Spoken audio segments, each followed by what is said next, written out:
So greetings everyone and welcome to Power Time Practice here at Pillai Center and Astrobed.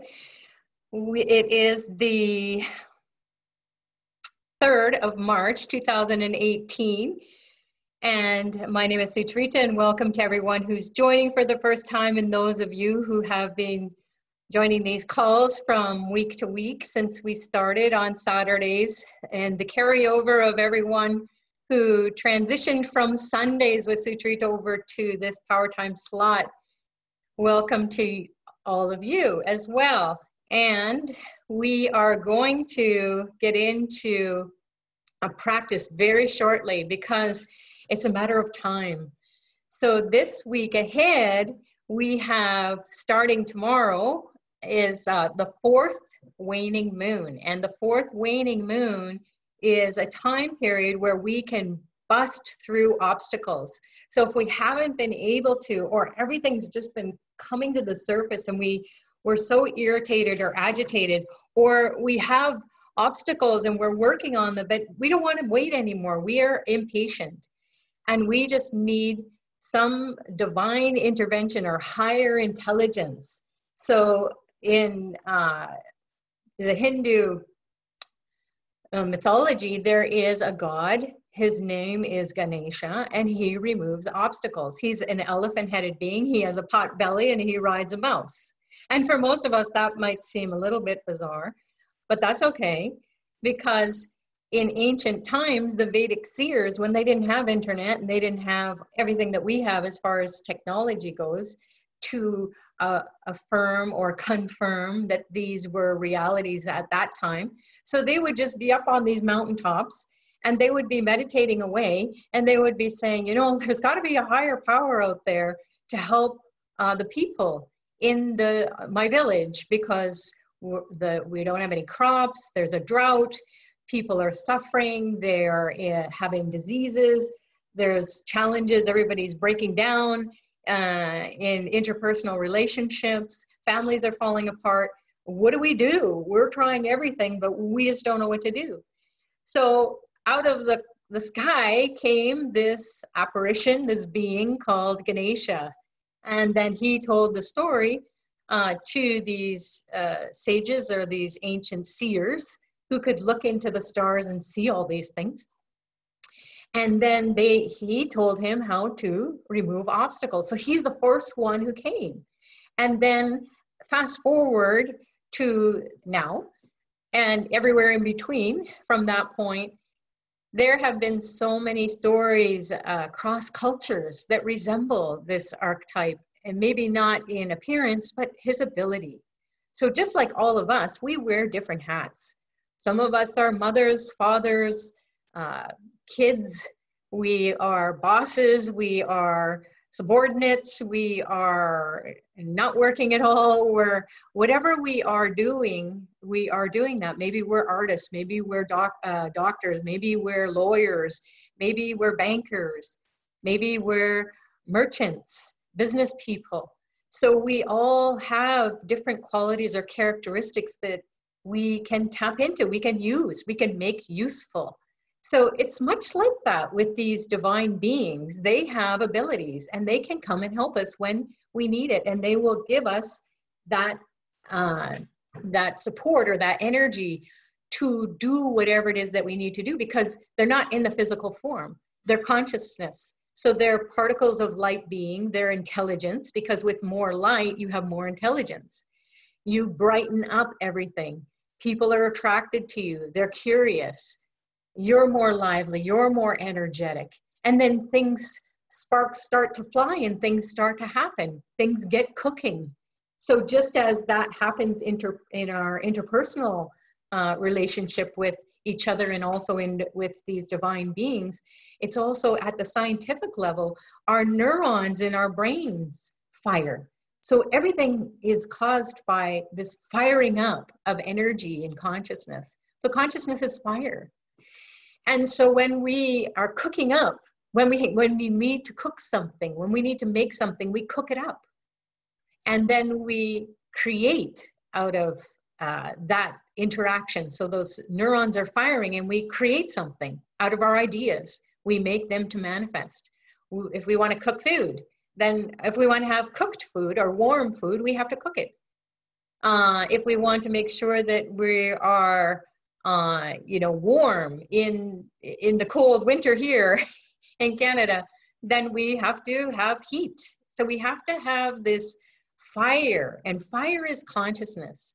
So everything we do and think is based on what consciousness is moving through us. So back to Ganesha, his consciousness is readily available, and you can try it on, and you can experience it by doing some observance. So whether that is through a mantra, maybe a meditation, maybe a ritual or a remedy, or you can participate in services that Vedic specialists in India do for you on your behalf.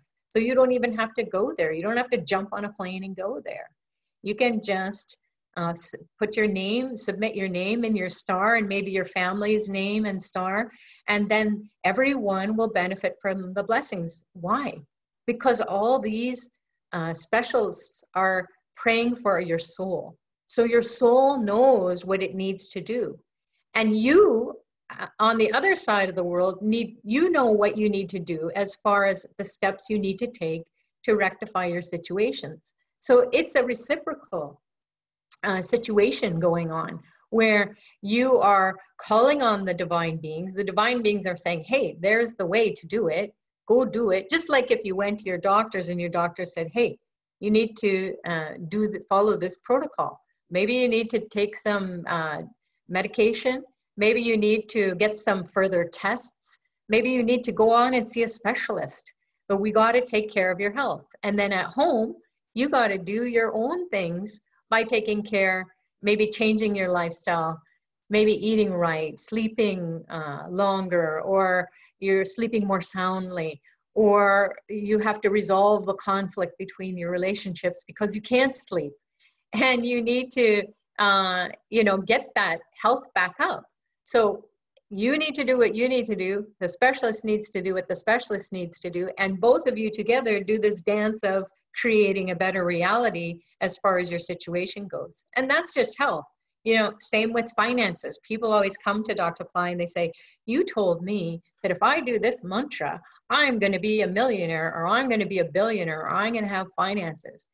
And he will say, yeah, maybe start to take a look at your life. Do you even have $10 an hour? What is your income that you're making? And then how are you spending it? Are you making a ton of money and then you're just throwing it out the window on things that you don't really need, but because you just want it? Then you're going to be working and working and working and spending and spending and spending, and there's going to be no savings. It's pretty logical. And then the people who say, well, I've done everything and I can't come through the block. So here we are, is that every month there are 2 times a month, the 4th moons and also the 14th moons, where we can all access the grace and blessings of this archetype who will wake up inside of us.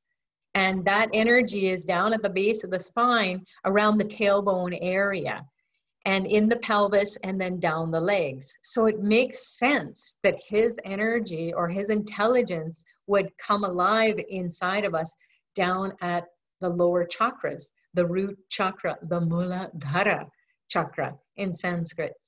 And when that happens, when we feel that energy, then we feel like we're unstuck. We get unstuck. When we feel unstuck, we can take steps forward. Even if it's not leaps and bounds at the beginning, you will feel some energy moving, and you will feel some release of energy then coming up from the lower chakras all the way up.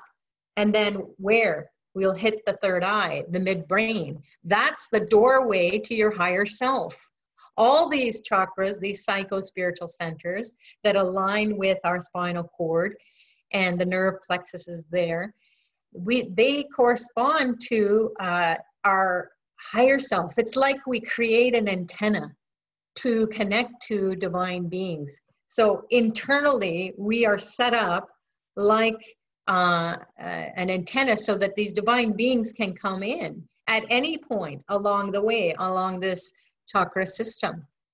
So there's quite a science behind it. There's a spiritual science behind it. You don't have to know too much about that. You just have to know, okay, this archetype is going to get me off my butt and get me going, even when I feel like I'm stuck. And then that energy will come up and will make your, guts to rumble, and you'll be just like, I got to get going. I got fire in my belly. And then the energy will move up to your heart. And then your heart's desires that were so like cramped down, all this energy that's coming through you will just be wanting to fulfill them. You'll want to take the steps because there will be this burning desire in your heart that has not been fulfilled. And you've just been clamping it down or shutting it down or pushing it down or oppressing it or covering it up with all kinds of misery and sadness. It's not that that doesn't exist and you don't have those things didn't happen to you, but then you've got to release it at some point. It's just going to block you forever and ever. So until we can't do it because we're up here all the time. We're always worried. We're always anxious. We're always trying to rationalize, and we're trying to strategize, and we're just exhausting ourselves. So we have to get this divine energy to move up and push those signals up to our brain and say, hey, this is my heart's desire. This is really what I want to do. This is what my soul wants to do. I feel it. I know it. Don't ask me how. It's just that this energy keeps moving and clearing, and I have more clarity. And then when I'm sleeping, I'm going on the dream plane and I'm thinking thoughts that I never thought I would think, or in my meditations, thoughts are coming to me. And then those thoughts are repeating themselves in my everyday life.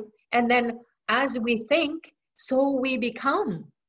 And then out in our life, all of a sudden, all these things start to come to us, and we call it miracles. So miracles are just making the mind to be receptive to the divine all the time. And then you have all this energy, so you may not need a lot of sleep for long periods because you want to create. You're in that mode of total surrender to this creative process. And when you're creating something wonderful, you don't care if you sleep or eat or do anything else but that. So we got to get the juices flowing. We got to get that Kundalini energy flowing. And we don't necessarily have to study it. We just have to look inside. So Ganesha is going to do that. Tomorrow is a fourth waning moon. And it's called Shankadahara Chaturthi. And it means that it's a special day for Ganesha. So if you pray to Ganesha, you say his seed sound gum, G-U-M, or sometimes it's spelled G-A-M. And you say it at the base of the spine, and you just, like a drum, you would beat gum into the pelvic region. You can even do that now as you're listening. Even before you get off the bed in the morning, do not get off your bed until you say gum. And it sounds kind of funny because gum usually is something that would make us to feel stuck if it got in our, if we had it in our bed and we're chewing it and then it got in our sheets or whatever. So it's when we go to the base of the spine, that is where the doorway to your highest self will open. So just starting now, as you're sitting there or lying in your bed, maybe some of you are, and good for you for getting up and dialing in. So just say gum, gum, gum, gum, gum, gum, and then visualize this elephant-headed being. And this elephant-headed being, just in the visualization of it, that will take you way back to ancient times. It's kind of like the secret that to unlock the journey of your soul when you knew what this meant. Why are you here studying with Dr. Pillai? Because on some level, at some lifetime or many lifetimes, you studied this technology. You were exposed to it. Maybe you were a master at it, and you're just coming now to get the benefits of it again. And it's not something that you want to think too much about, because then you'll negate it and you'll say, oh, that's kind of silly. Anyways, I'm out of here. And that's fine. You can go. But those of you who want to stay, this is a really fun journey to be on. It's so fulfilling, so rewarding. Everything in your life changes. Everyone in your life changes because you have changed. And you've had this divine support. So these are the secrets that Dr. Pillai can reveal. And he always does it very simply. Hey, just try this, and then do it on this particular power time. And then you will unlock those mysteries within you. That is every soul's birthright. You get to do this. As long as you can resonate with that energy, and how you resonate with it, meaning it's vibrating in you, it's lighting you up, is that you just say the magic word. You know, like in the cartoons when we were growing up, we saw this cartoon that said the big stone is in the front of the cave, and if you just go up to it and you say, open sesame. And you just say, open sesame. I am saying open. And the door opens, right? Or abracadabra, or supercalifragilisticexpialidocious. What is that? But it did stuff, right? Because it was hidden in all these fairy tales and rhymes and things, because when you're a kid, you're not too far from heaven. You're only a few years from heaven when you start to explore the creative realm and the world of imagination. And out of it, you manifest, whether that's a good reality or not so good reality. It's your soul's journey. So Ganesha has the ability to remove obstacles. He starts within each and every one of us. And then that consciousness builds inside of us so that it will push intelligence up, clear everything out of the way that's blocking our progress, and we will start to think clearly. Our eyes will be brighter. We will have this light going off in our head all the time, and we will just be like a searchlight looking for that which is going to be more fulfilling and more rewarding. Did we know all of that? Maybe some of us had astrology consultations with a look into what's lying ahead in the coming months, or maybe years. Maybe we had a naughty astrology where your soul knew that at that particular point in time, it was going to align with a message coming from the ancient seers who wrote on palm leaves your story of your life, and it shows up. It's amazing. And then you use that as a guideline, as a tool in your life, so that you're bringing more divinity into your life, and then you're evolving. You know that you're not just saying mantras and practicing meditations and spacing out and doing that, wondering what's happening.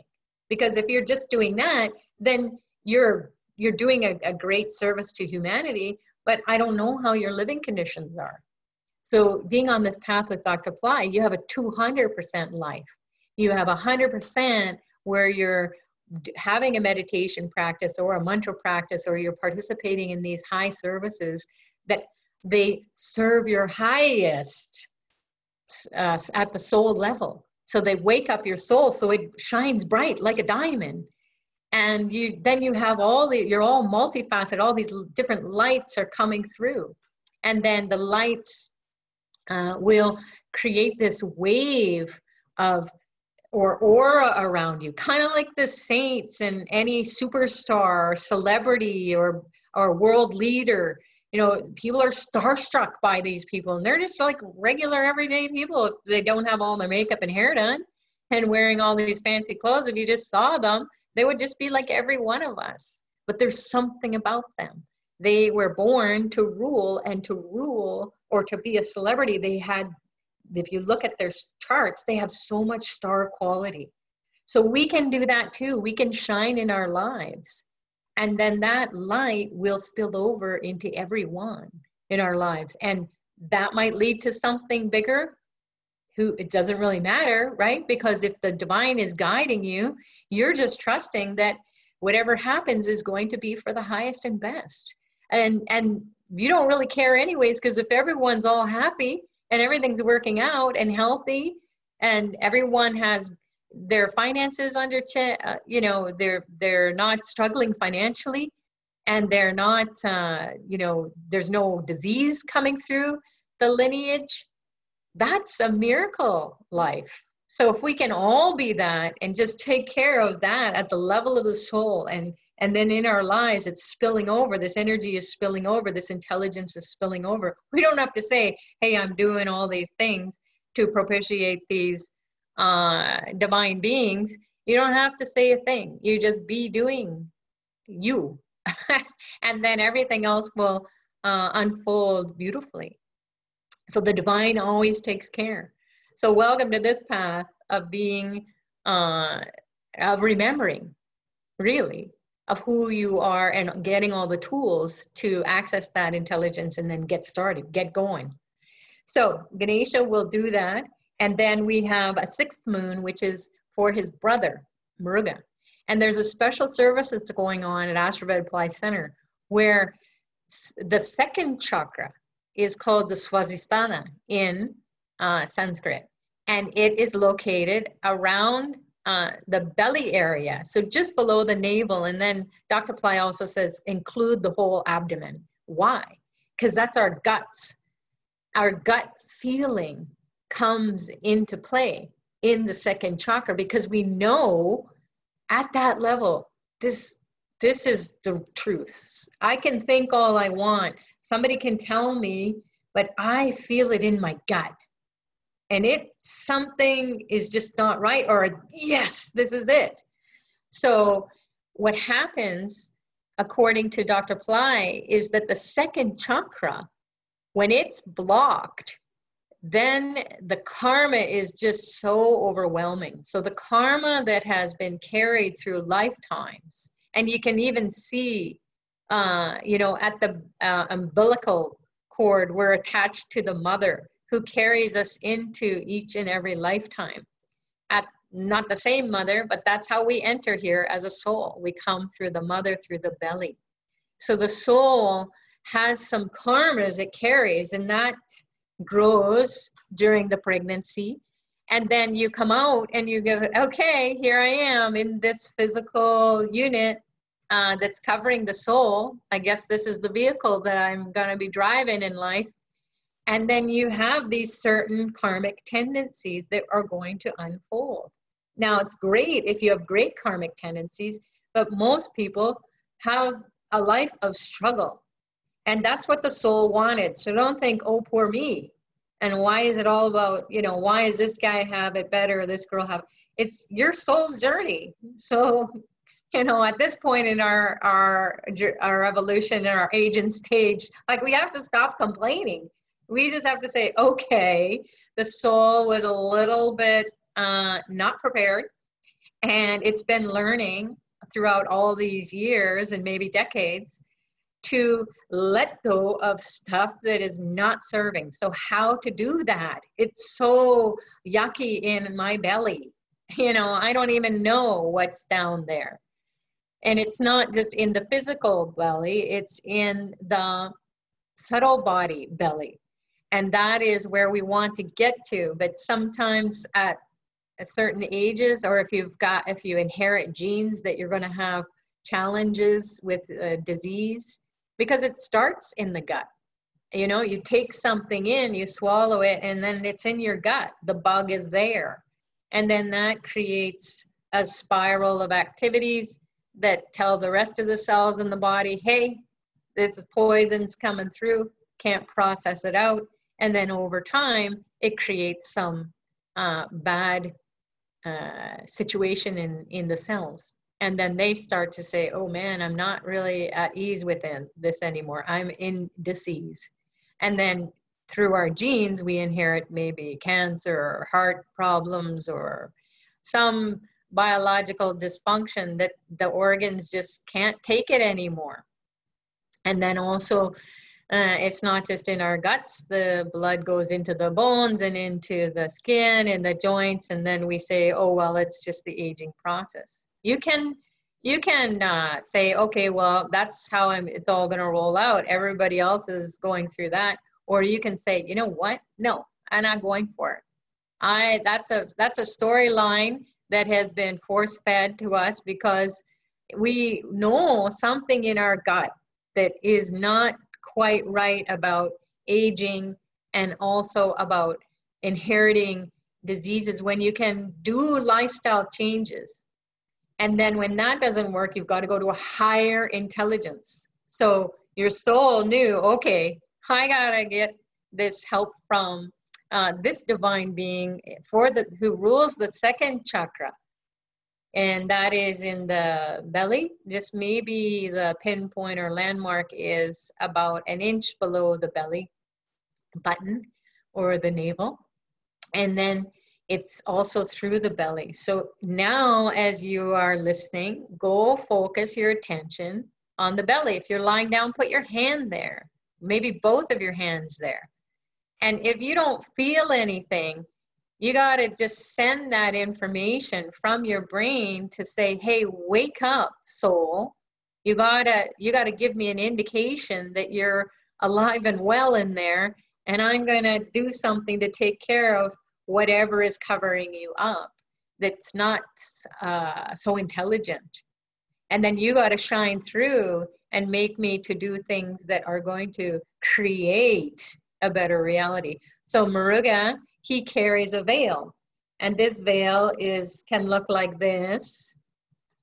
It can look like this. That's a crystal one. So this is a copper one. This is a crystal one. And then it can also look like this. This is one of my favorite ones that I like to use because it's big. And you can see how this energy is associated, Lord Muruga's energy is associated with the third eye. So if you just look at this object and you imagine this as your backbone and this as your brain, and then the tip is piercing the top of the skull, and right in the middle is Om. This is the Tamil Om. Now it looks a little like it's got some juice on it, because it does. I had it in a lime. So you take a lime, and I've already sliced it, and then you just shove it in like that. It doesn't take too much effort. And then just that action, that's a technology. So just that action will do you a world of good. It will help to unlock the secrets of your second chakra.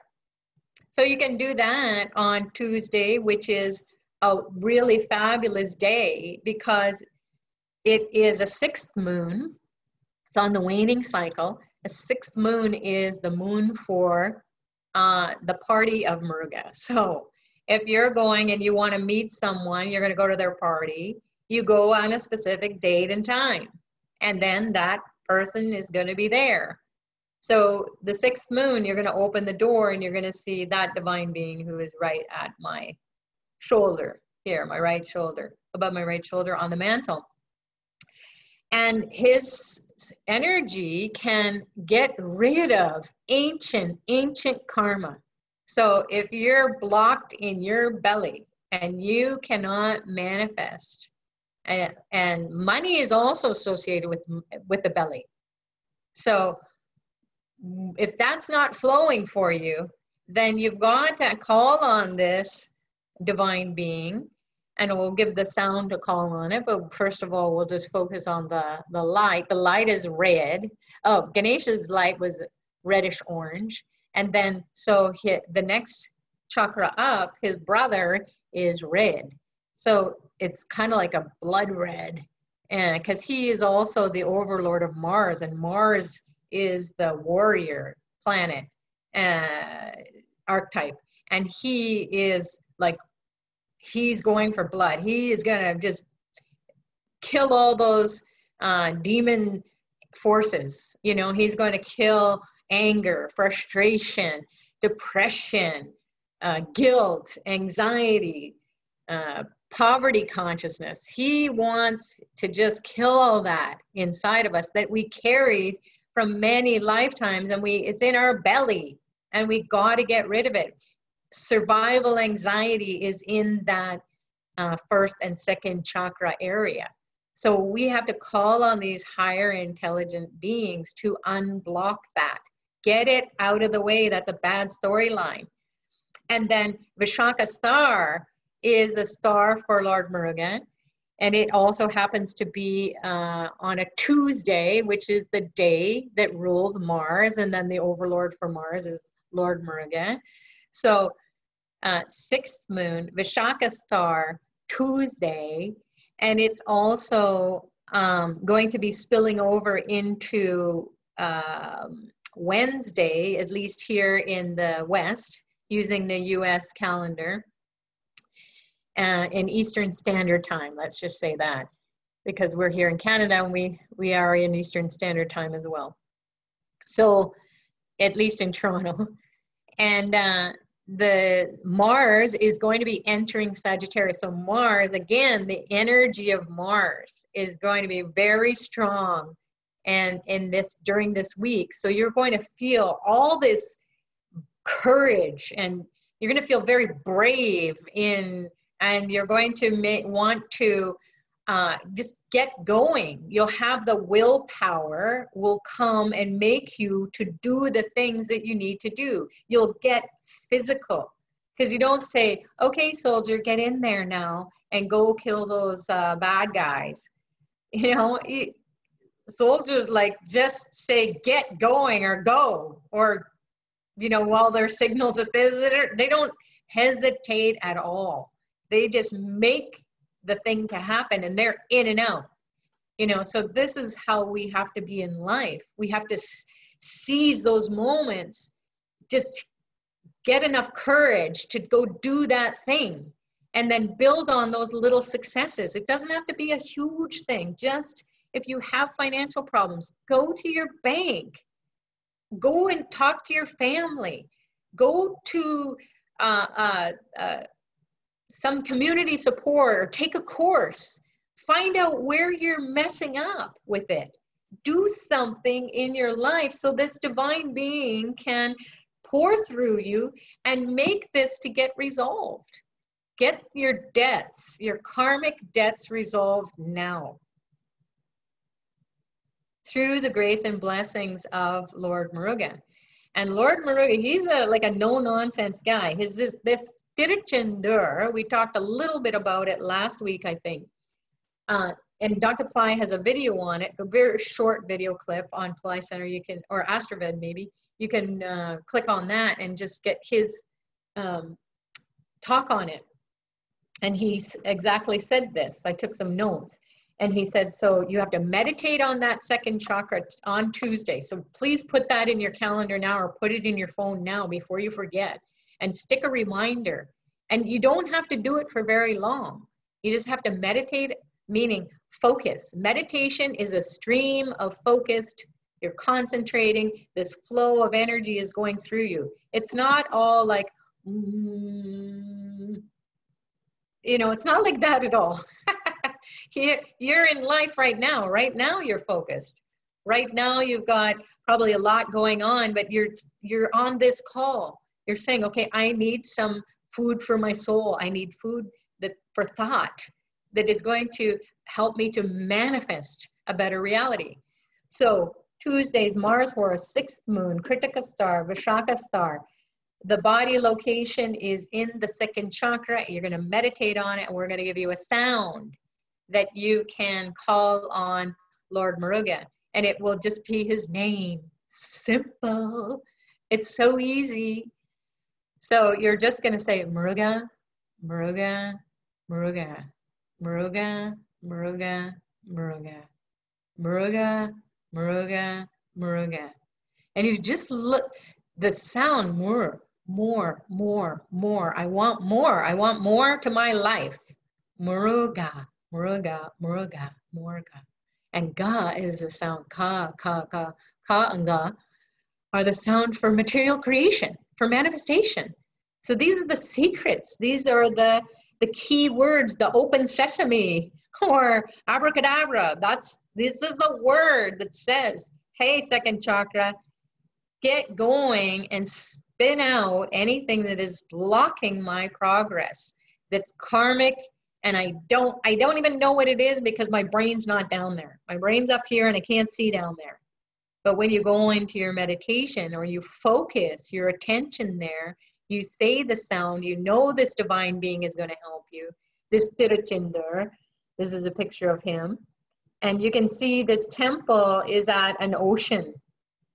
And this ocean is quite incredible. It will give tremendous blessings. So the story is he gets called on by higher beings, and they are saying, hey, you got to go and get rid of this demon that represents all negativity, and it's pumping into everyone's brains and minds and hearts all kinds of anger, frustration. So everybody's fighting.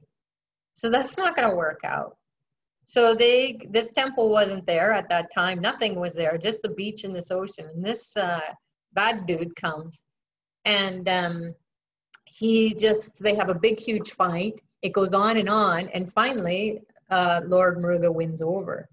And so this demon says, oh my God, you're so powerful. Nothing has beaten me. No one has beaten me. And so I want to be with you. So what happens is he wants to be with him. And then he says, I will be with you as your vehicle. So his vehicle is the peacock. And then he also carries a flag, and the flag has the rooster. So you'll always see an image of Lord Muruga with this peacock here. Right here he is. And then you'll see his flag, and you'll see the rooster on his flag, or you might even see a rooster, and then you see his veil. This is a six-headed Lord Muruga, and I don't have a spinning hand, so I'm just going to go back and forth. But you can see 6 heads. And what that means, and he's got all these weapons. You see all these weapons here? These are all, people say, oh my God, why do the Hindu icons have so many hands?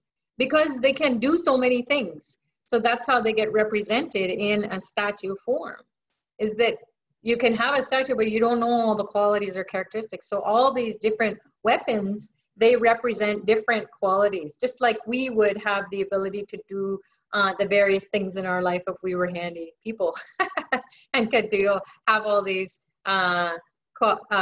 abilities or skill sets to kill off, ward off these evil forces, so to speak. Evil is just the opposite of live. If you look at the word, just change it around, it's like to live. So you just change it, and you'll become alive with this energy. So his energy is readily available at the 2nd chakra. And if your hands are still on your 2nd chakra, what are they doing? They're probably on fire. There's a lot of heat because you've connected. You've made an attempt to connect, kind of like ultrasound, you know? It goes in and it's on top of the belly and it's looking in. So you have that ability. You have healing energy in your hands. They're tremendous chakras. We do everything with our hands because we can get things done. Do our hands know what to do? No, our brain and hands have coordinated, and we've learned how to do stuff our whole lifetime. And then some people have more skills or refined skills with their hands, artists or people who are maybe athletes, or where they have to have super high hand-eye coordination, surgeons. Yeah, even actors, they have to use their hands to speak. We all have to use our hands to do things. So, think of your hands being connected to your belly, and put your hands actually there, and then see what your thoughts are. Watch your thoughts, observe your thoughts, and then close your eyes and go internally and imagine that red color coming in, and Lord Muruga filling up your belly with consciousness that says, okay, enough. We need to get out of survival anxiety. We need to get you moving. We need to get you going. Get up, soldier, and get going. So Dr. Pillai always says you have to have the mind of an athlete to be on the spiritual path, because you're going to have days where you're just feel like totally defeated, and then you're going to have days where you're just riding high. So it's not just on the spiritual path, it's in life. You know, life is going to give you lemons, but then you just use them for this. You say, no, life, that's a yucky lemon, and I'm just going to stab it. And that action is a divine tool. So it's a spiritual tool that will do a world of good for you. Just like the coconut for Ganesha, I didn't mention that, but I'll just mention it. I was going to do it later on. I'll just mention it now. So your coconut is what? Look at, there's 2 eyes, and then there's your 3rd eye. So there's 3 holes to this coconut. And so the ancient seers said, you know, I got to crack my head open to get to the 3rd eye. And I can't have this mind chatter going on. It's making me to just be so hard-headed and so stuck in my way of thinking. So this coconut, you can roll it around on your head, which we'll do after, and then you crack it.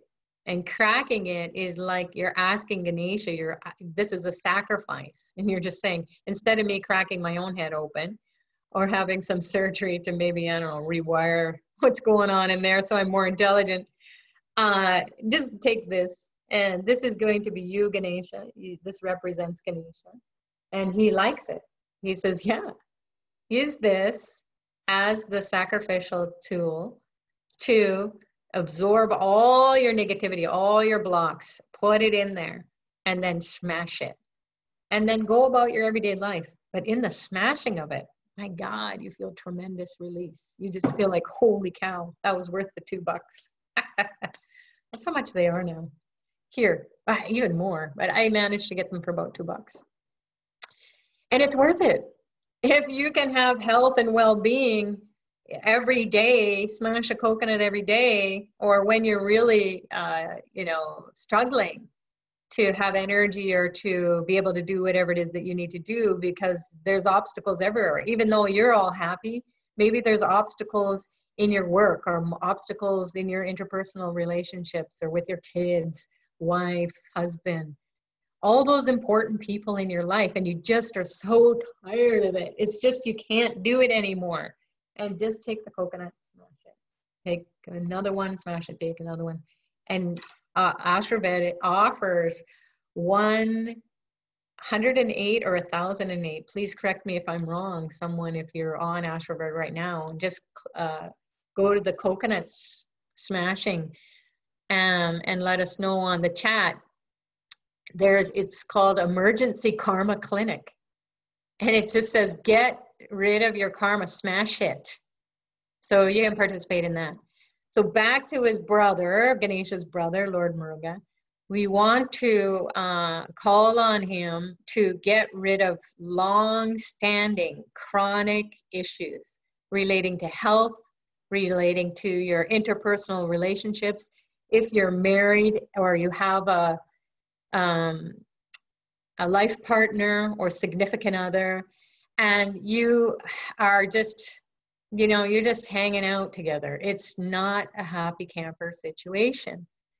And you are just like, what do we do now? We're old and, you know, I don't know. It's like the life is sucked out of our relationship. Yeah, the life force, the prana, the joy, the happiness, the love is gone. So you're just hanging out there as physical beings in the same space. That is not great. Or worse off, some people are worse off where they're just bickering and fighting, or their differences are so huge that they can't even speak to one another. You know, they're swearing at each other. That's their speaking. Great. You know, or there's problems with the kids, or problems with your teammates at work or your colleagues, or there's problems somewhere. You're in a lawsuit, you know, out of nowhere, or you've been in a lawsuit for a long time and there's no result. So this second chakra is blocked. No one needs to tell you what your problems are. You already know what your problems are. We're just trying to help you to understand that when you're using these spiritual tools, they will be supporting you energetically so that you can do the thing in your life that you need to do. You can go and fight that lawsuit. You won't be fighting it with headache and pain and anxiety and a big, huge lawyer bill. Sorry about that, all you lawyers out there. We've had so many people over the years share with Dr. Pillai that they were in court and it was ruling against them. And all of a sudden, a new judge came in or a new law came in and they were just ready to, like, you know, have to submit to paying all this fine or going to jail or whatever. And they got out of it because what did they do? Instead of worrying, they did a little bit of thinking about it and did what they need to do to prepare. But then most of the time was spent calling on this divine archetype, these two divine archetypes, Ganesha and Muruga. And they got out of it. People who have had terrible health, or a loved one was very, very sick. And then they were just praying and they took the veil actually and stuck it under their pillow in the hospital when they were visiting them. And then they were, they would come to, and then they recovered. So this is not something that is just because you believe in it or someone told you to do. It's something so deep in the soul that knows. You're going to come across this thing. It's going to feel so right to you, and it's going to help. So you're always going to use your power for good. You're not going to go around and jab people with it or send negativity out to others, because guess what? It'll come back and hit you on the head, or do worse in your life. So, you know, you want to, if you have these blocks in your life, and you haven't been able to resolve these issues, then this day, Tuesday and Wednesday, and if you participate in services offered through Ashraved and Pillai Center, it is going to be going on every week for a year. I'm participating in it, and I'm so happy about it because I want to make sure that I have all enemies turn into friends. Let's just say that.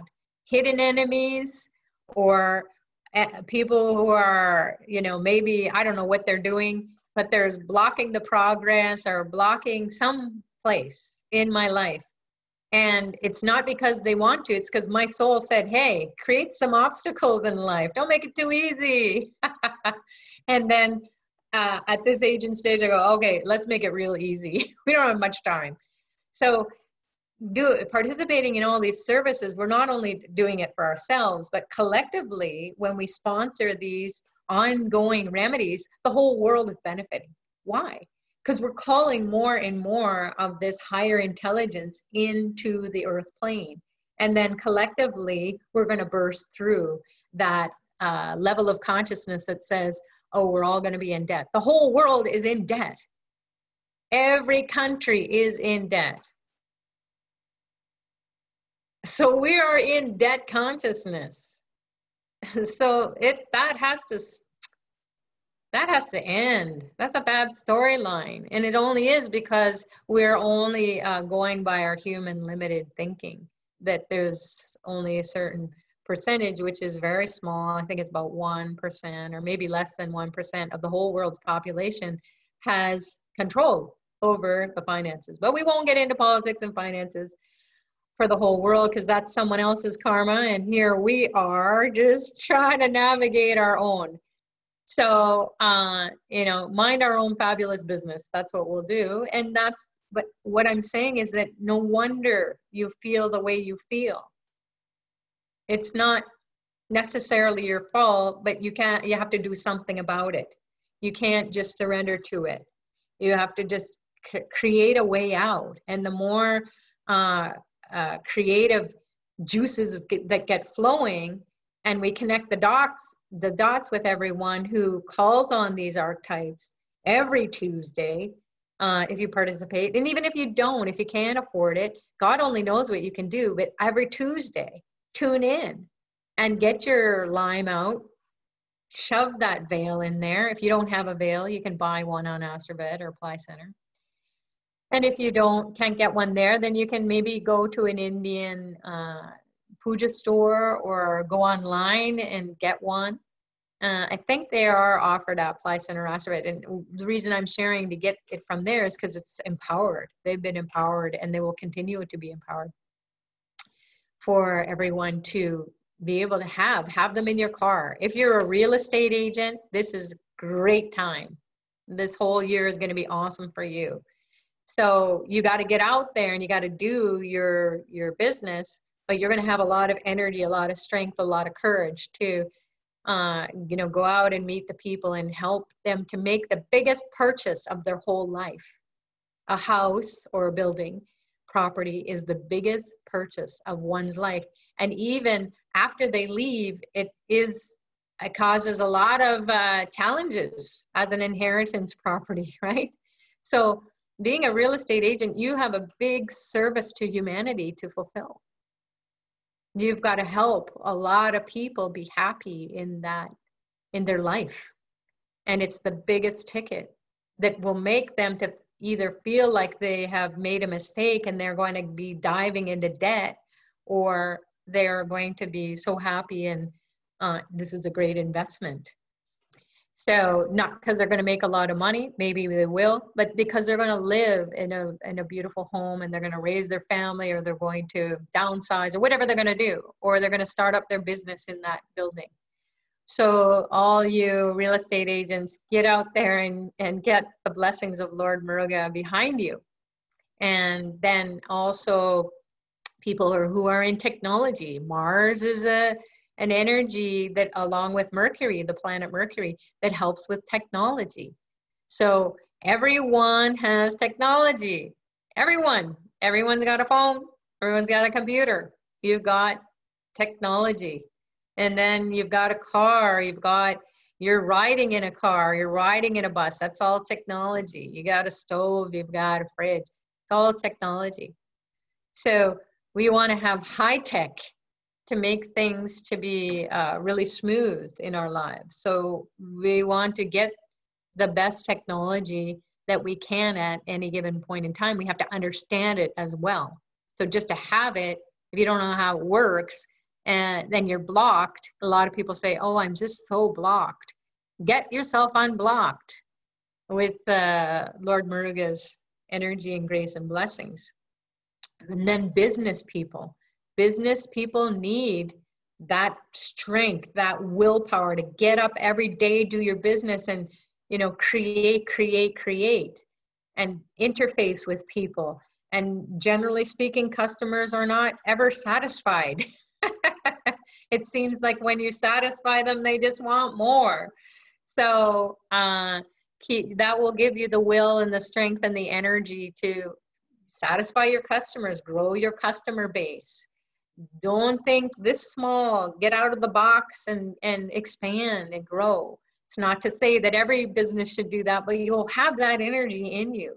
And then you will, because the Lord Muruga will remove that karma that's blocking your progress, you will always be in that energy of, oh, I feel free, I feel clear, I feel like I can go. I'm not tethered to karma, a way of thinking that is going to block my progress because, oh, well, this worked in the past and this, every moment is new. So every moment is a new opportunity to call in the divine and then to help you to create a better reality for yourself.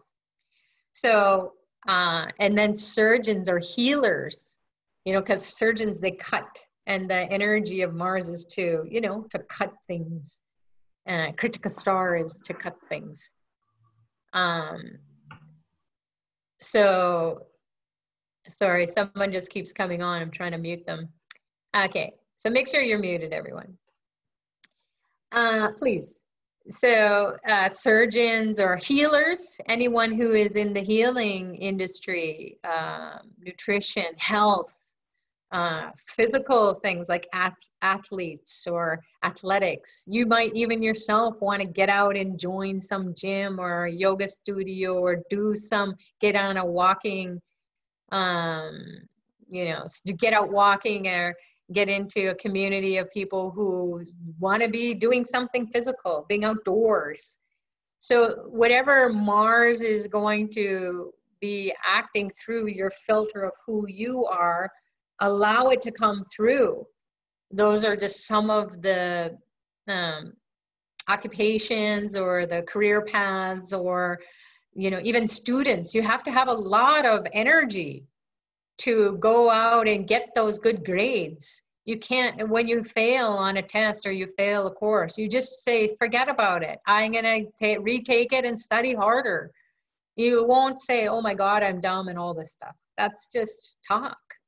This is an age and stage we're at where everybody's like, well, just get up and get going again. You know, you don't have to be punished, and you don't have to punish yourself. You just go and do it again. But you internally, you have to just throw out that failure happened. We all, our greatest failures are our greatest successes. So it's important that you all use this, be aware of this Mars energy and use it. A lower vibrating Mars will make you to feel irritated, combative. It will make you to have low intelligence, like you'll just be, you know, wanting to fight and wanting to make it right. So a higher vibrating intelligence of Mars coming through you is to be like a warrior, like a general, you know, where you don't have to go out and fight and, you know, on the front lines. You are just, you're strategizing, and your presence and your fortitude is going, and your experience is going to guide you. It's going to, internally, you're going to just know where to be, and people are going to, you're going to have this authority about you, and you're going to be smiling, and they will just say, wow, this person's loaded with power. Because there's a difference between force and power. A guy even wrote about it, power versus force. If you pick up that book, it's all about consciousness. It's awesome. Hawkins is the name, Richard Hawkins, I believe. So that's how Mars is going to help us in the coming year. If every one of us taps in to the energy on a Tuesday, starting from this week especially, because it's a doorway where you're going to get a lot of blessings to come in, and that energy to come alive, that intelligence to come alive inside of you.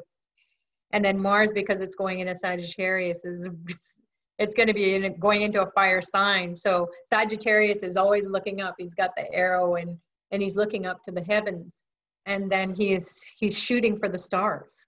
So with Mars energy, though, you'll be shooting for the stars using your highest intelligence. So Sagittarius is the sign to use your high intelligence. So your spiritual path, and the Mars will give you the energy to keep using it, keep doing it. It's working. Do this. Do your life too, but make sure you do your spiritual practices.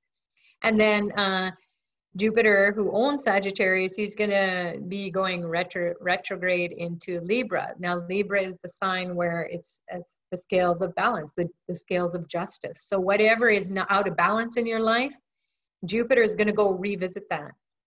He's sitting in that sign. So wherever it is in your chart, I'm not really sure which house it is, but maybe you can find out from your astrologer, or if you know from your astrologer, review it. And then you will see what's out of balance and where Jupiter needs to give you some breaks, because Jupiter is all about fortune, luck, and grace. So he's going to go do like a little retrospective look and see, hey, where is there still injustice or imbalance? Where do we need to get things resolved? And it will start within you, because if you are doing things to spend, especially because Libra is also the natural 7th house, and it's causing upset in all your partnerships, including your marriage or your partnerships at work or partnerships with anyone. So that if that's out of balance anywhere, you're going to be going and asking that guru. Guru means Jupiter in Sanskrit. It's the light. It's that which dispels ignorance and says, oh, I don't want to deal with it. I don't want to, they're the way they are, and I'm the way you can't get away with it. You have to evolve. But it's good because you'll have Mars to get you out of that. old way of thinking. And it's, it's us or them, or me or them, or they or me or I, like this whole conflict. At the soul level, you wanted to be with these people for a long, long time. So you could work that out. Good or bad, it doesn't matter. You're going to see your greatest successes. Not only see it, you're going to feel it, you're going to know it in your greatest failures. So if you failed and failed and failed and failed and failed and failed and failed, guess what? You're going to succeed if you ask the divine, because the human is saying, no, I'm not going to go through that failure again. But the divine is saying, one more time, keep going. So Mars will give you that ability, not that you're going to go and beat it up and kill it, or you're just going to be like, all right, I'm zipping it. I'm going to be totally in listening mode. I am going to listen to this miserable person until I see the light, until Guru, who makes you to look back and says how fortunate you are to have this person in your life or this situation in your life, because it's something inside of you that has to look at patience, compassion, persistence, perseverance, non-judgment. Ooh, that's a big one. Ooh, I don't want to judge, but right? So all these virtues, you cannot read about it and be that. You are given every situation in your life. It's there, right there. So Jupiter is saying, okay, where's the balance? Where's the scales of balance out of whack? And then you will know.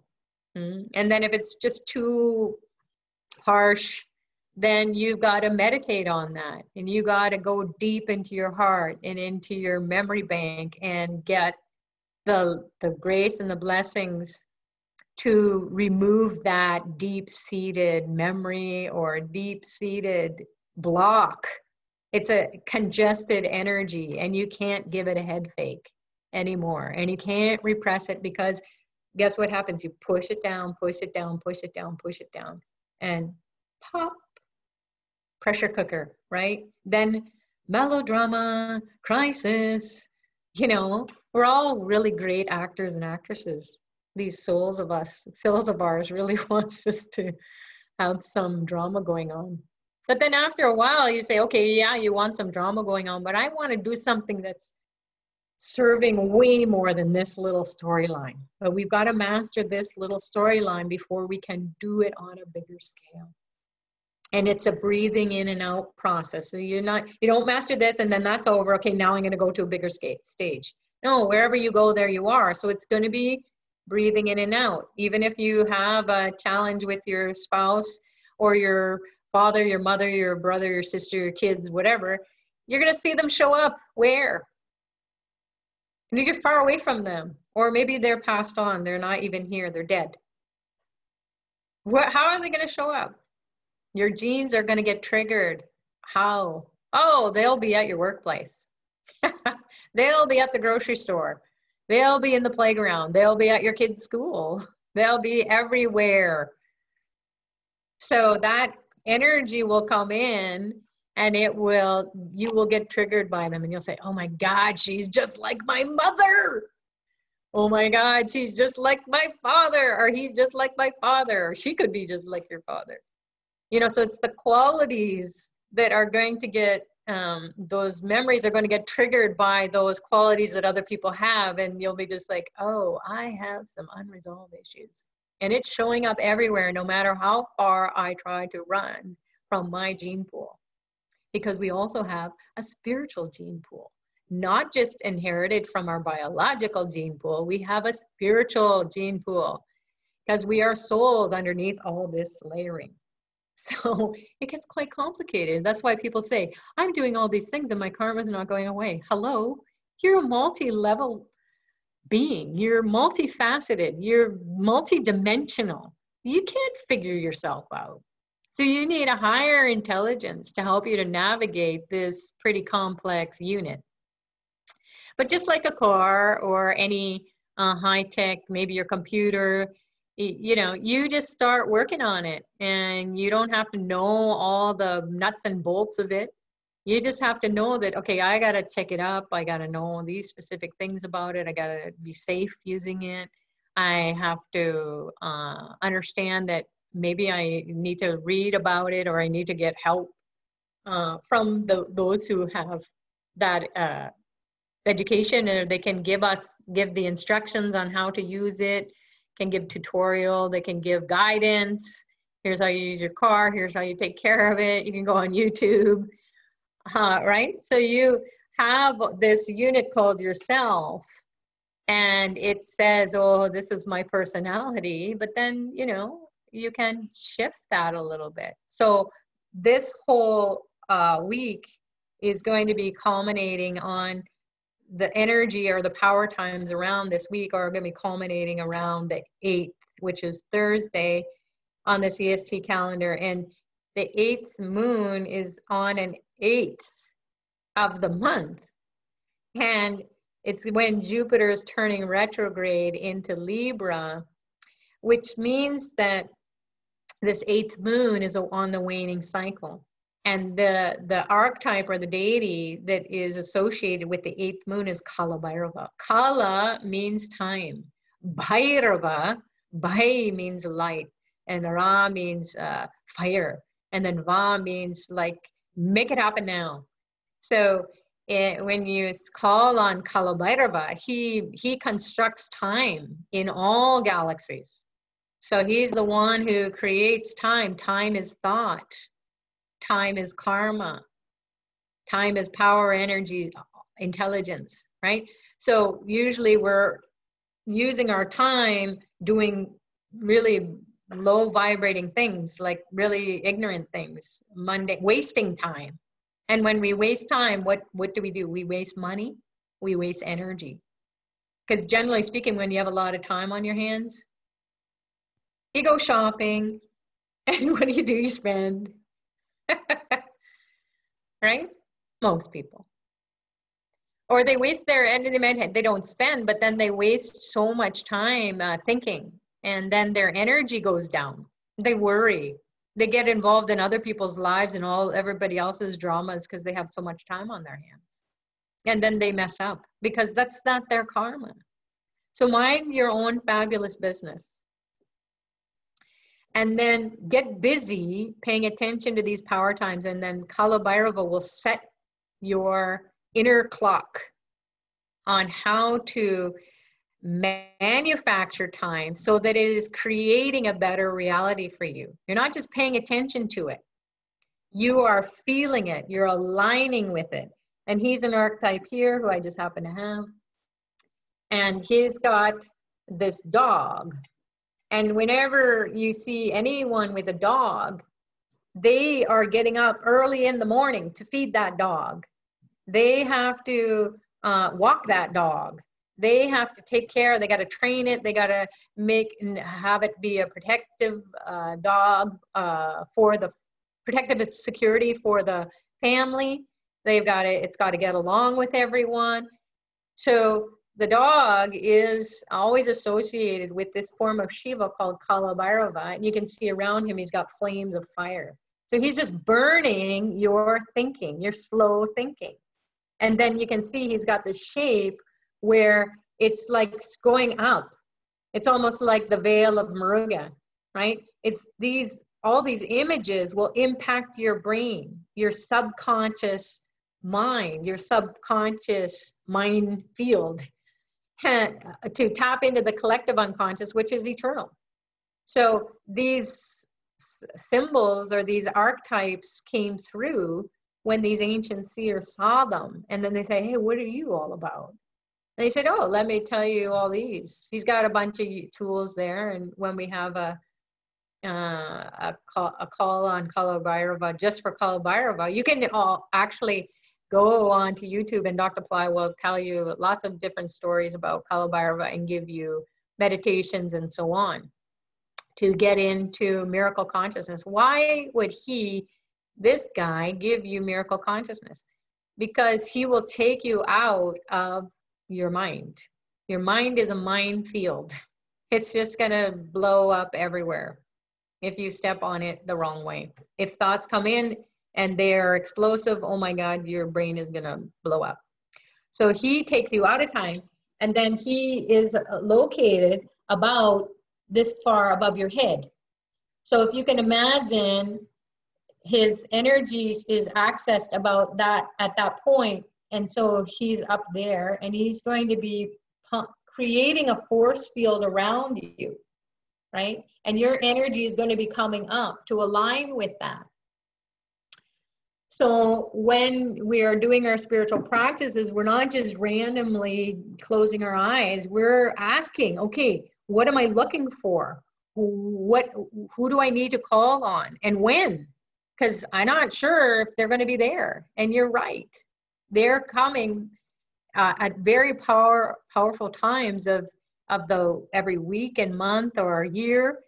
And then because Kalabhairava has a birthday, so you want to show up on his birthday and propitiate him then. And then he will wake up more and more of that consciousness inside of you. Or you will start to grab on to that intelligence. You'll want to use that as your guiding force.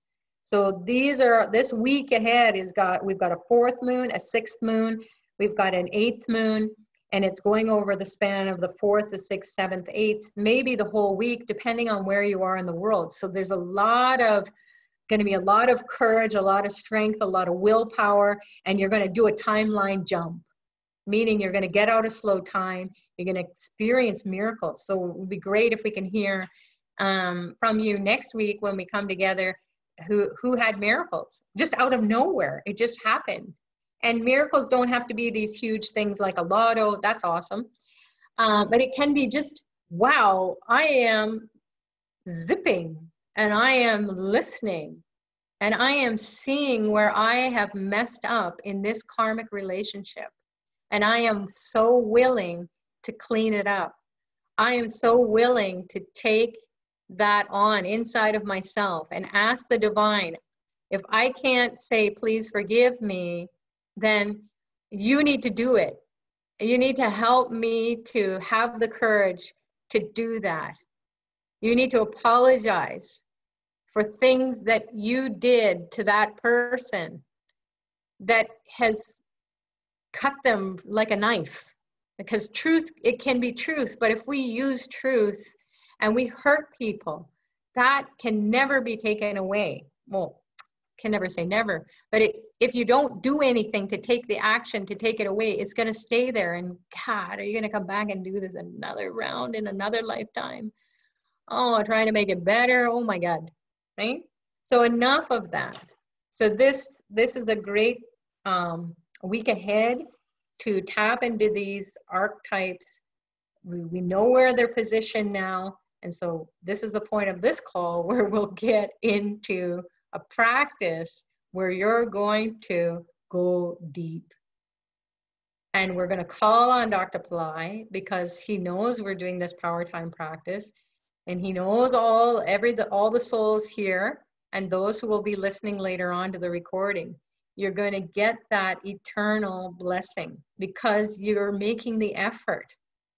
So you're committing yourself to understand yourself at a very deep and intimate level that no one can tell you. And it's kind of a scary place in that jungle of each and every one of us. So that's why we call on the master, Dr. Pillai, to come in and help us to navigate. So if you feel like your mind is, going here, going there, and it's, bombs are going off, explosions caused by painful memories or whatever, you're going to feel that, you're going to see it, release it, ask these divine archetypes to just diffuse it, take the charge off of it. It's not that you're not going to remember.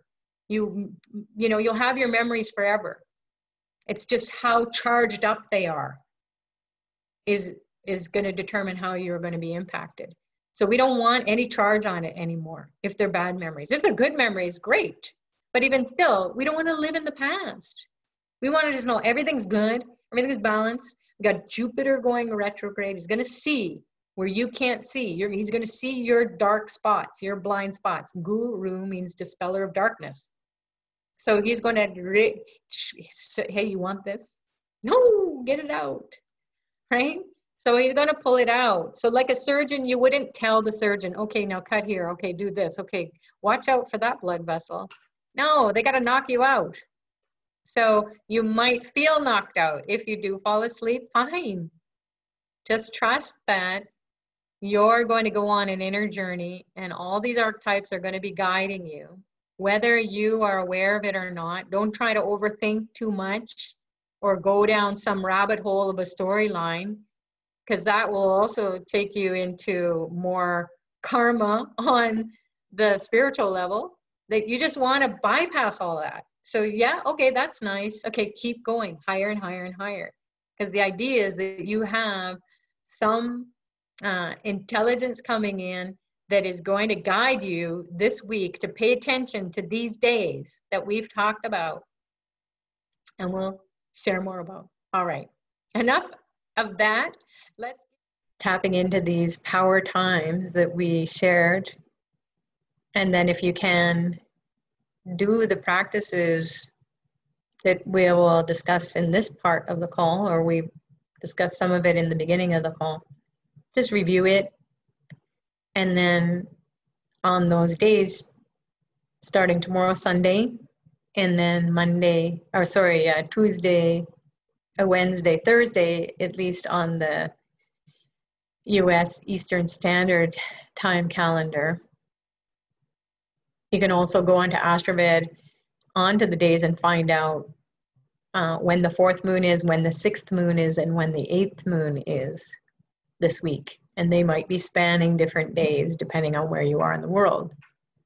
So do something on those days to get the blessings for your highest self, for your soul to evolve without too much further delay, because this is way more intelligent than you have done it to this point. Otherwise, why would you be here? So your soul remembers, hey, I got to get some help so I can come here. When I've kicked and screamed my whole life, I'll show up and then kick and scream for a little bit more, but then I will just realize it's all about what's inside, and I need to get that intelligence woken up and then navigate life accordingly thereafter with more grace and ease. And the good news is that you're with a master, Dr. Pillai, who he's got your back. He's got your soul. He knows the souls who are coming to him. I used to say to him, oh my God, how are you going to do your mission? This was like 2 decades ago or more.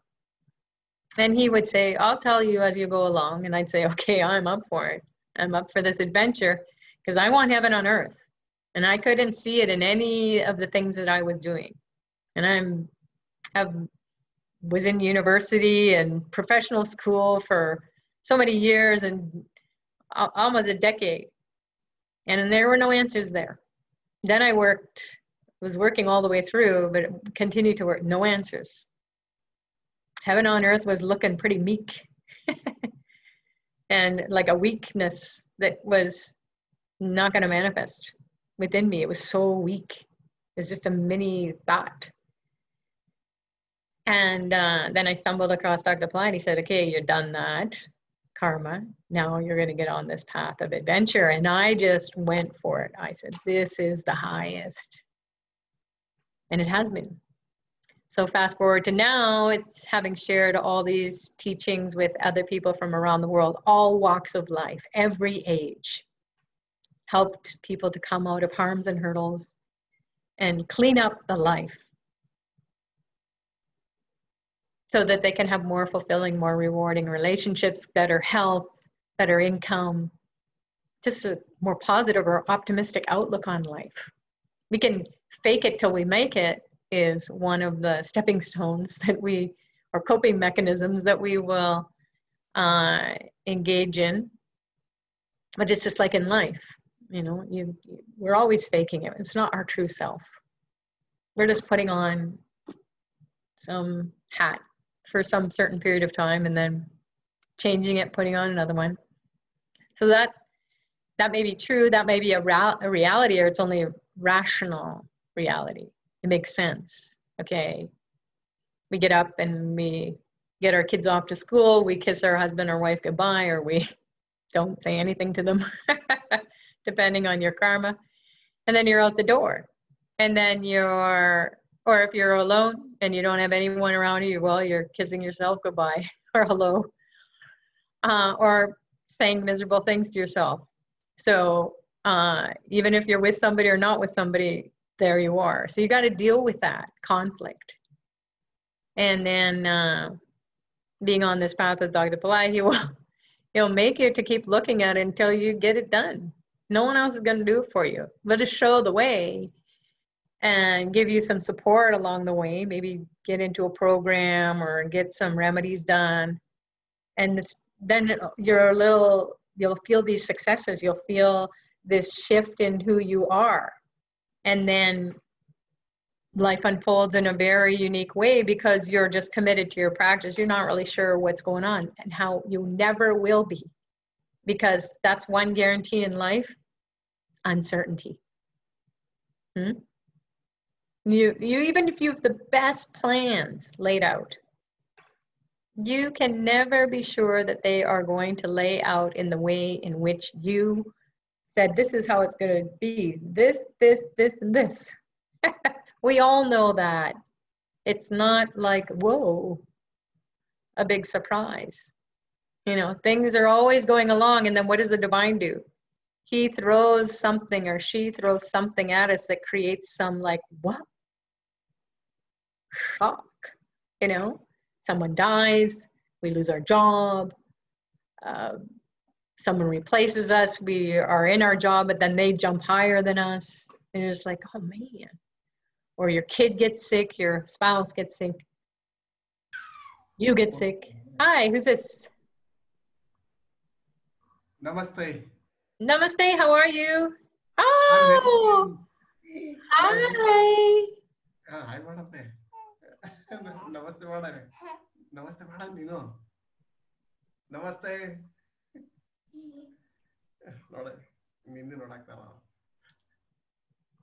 How sweet. What is your name?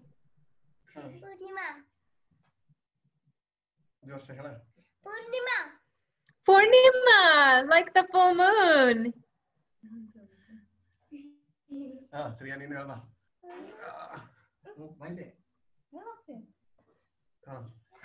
My name is Sriya. My name is Shriya. Namaste. Namaste. Namaste. Ha, kai jorsa. I can't tell. Namaste. My name is Sriya. Hey, matala kalko. Hi, is it Shriya? Ha, Sriya. Sriya, how are you, Sriya? Namaste. How are you? I'm fine. They are also doing the mantra chanting with me. Oh, which one are you doing? Arul Arakara Srimriji. 108 times every Friday. Wow. You are amazing little angels. And doing other Sarvana Bhava, Tirunilakantam 9 times. Stream clean. Every time they will do with me. Wow, that's amazing. Can we hear you say one of the mantras? Which one do you want to say? Andre, Om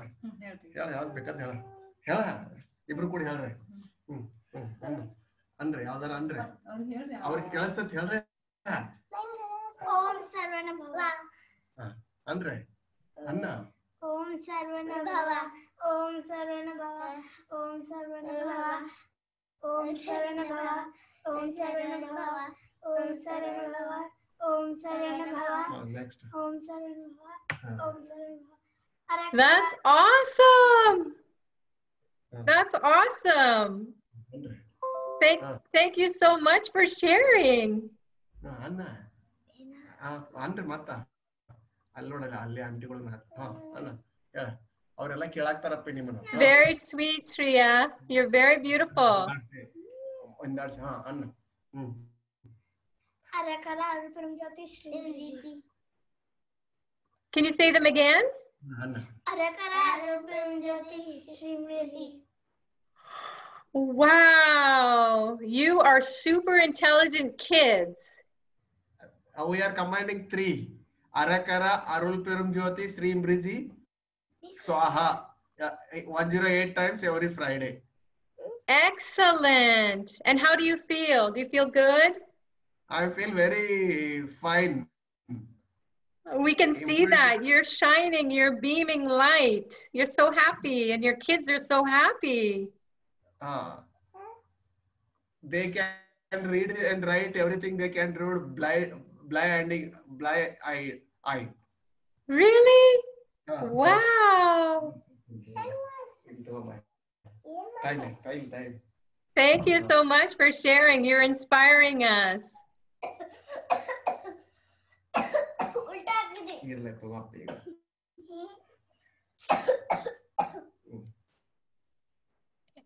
Is there anything you wanted to share? Anything else? Yes. She can read also now. ನಂಗೆ ಇಂಥ spelling read ಮಾಡಕ್ ಬರಲ್ಲ. ಯಾವ್ದಾರ ಮಾಡ. ಏನ್ ಮಾಡ್ಲಿ? ಏನೂ ಇಲ್ಲ ಅಕ್ಕ ಇದು She can recognize the colors blindfolded. Tors.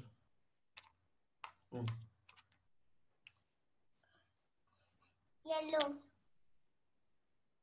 Can we see what she's looking at? She is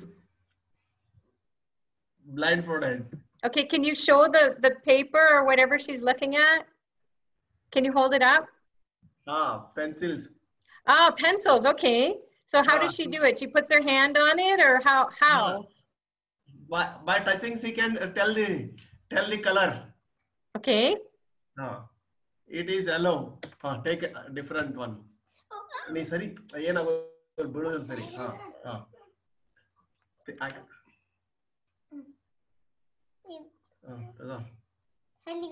ಹೇಳ tell loudly. Wow. ಮತ್ತೆ ಹೇಳ ಬೇರೆ ತಗೊಂಡು ಹೇಳ.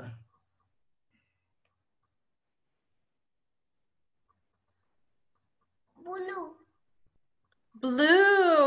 Wow.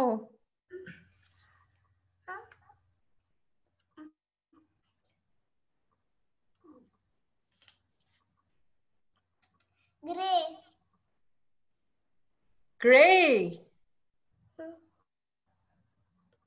ಹೇಳ ಕಾರ್ಡ್ ಕೊಡಪ್ಪ.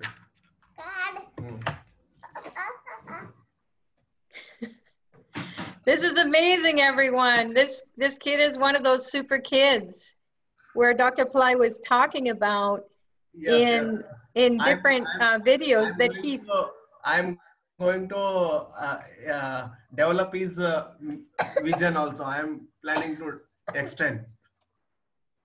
So your daughter is developing her third eye where she's seeing with her third eye and her eyes are covered. So essentially they're blindfolded and then she's knowing things from the third eye. Yes. She can read this note also. Oh my God. Read what here. 2000. ತೋರ್ಸಲ್ಲ ಹೇಳ.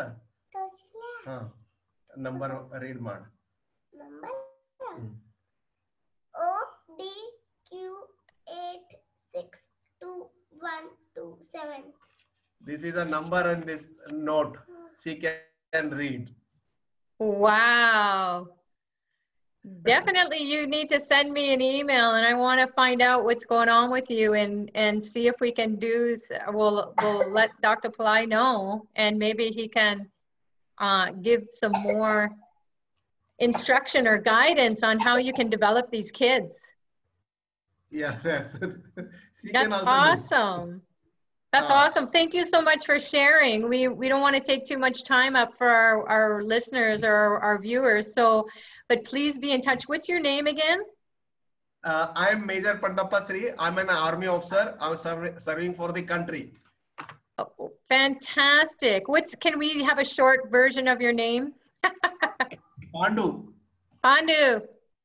Thank you. Thank you so much to your lovely, beautiful angel daughters as well. Sri to my name. I done the Sri Vidya also. Beautiful. Well, thank you so much for sharing. Namaste. Namaste. Okay, keep doing those sounds, kids. Wow, that's amazing. So here's the thing, and that someone is writing here, Shweta, saying we need more of this in this world, and that's what we're here to do, is blaze the trails for this next generation of souls coming in. They have their third eyes open, these kids, but we have to prepare them for being in this world, and to keep them going is using the sounds. So doesn't seem too difficult for these kids to do it, and they're actually quite enjoying it because you can see the brightness in them, and you can feel that energy come alive in them. And as Dr. Pillai I was sharing a little bit earlier, is that Dr. Pillai has been going around the world trying to find these kids. They're popping up everywhere, and he's going and meeting with some of them. And it's what these kids do. They're blindfolded. They read newspapers, full newspapers. You just hand it to them and they read it. And it's not like they can memorize those numbers or what the note was or the color of the crayon or the chalk. They don't know what it is. And kids are so innocent, they don't want to. They only want to explore this cool thing that they have to share with the world. We all have gifts. And then this dad is amazing in that he wants to, develop that in his kids, because here he's in the army, in the military, serving, and he's like in a very powerful position like Lord Muruga. And yet he's just probably seeing every day that it's not a great reality for his kids to grow up in. It's not conducive to love and peace and happiness and sharing.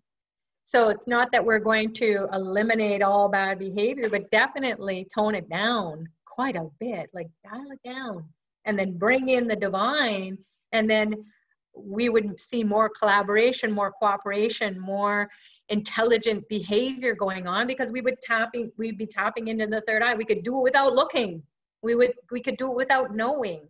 We would just know how to be with everyone. So awesome to have this demo, and thank you everyone for being patient and kind and providing the space where they can share with us this really beautiful thing that's popping up everywhere in the world. And here we are, we get to see it firsthand.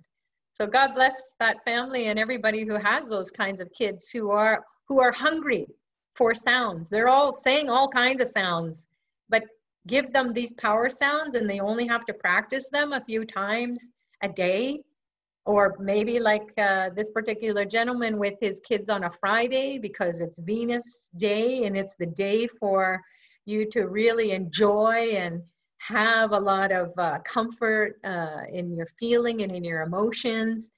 You just want to do everything that's fun on a Friday. So why not do the mantra practice and get the real fun? And then that takes them through the weekend and then the week ahead. So, so Melissa is asking here on chat, can you please help me to understand what you mean by a planet like Jupiter to go retrograde?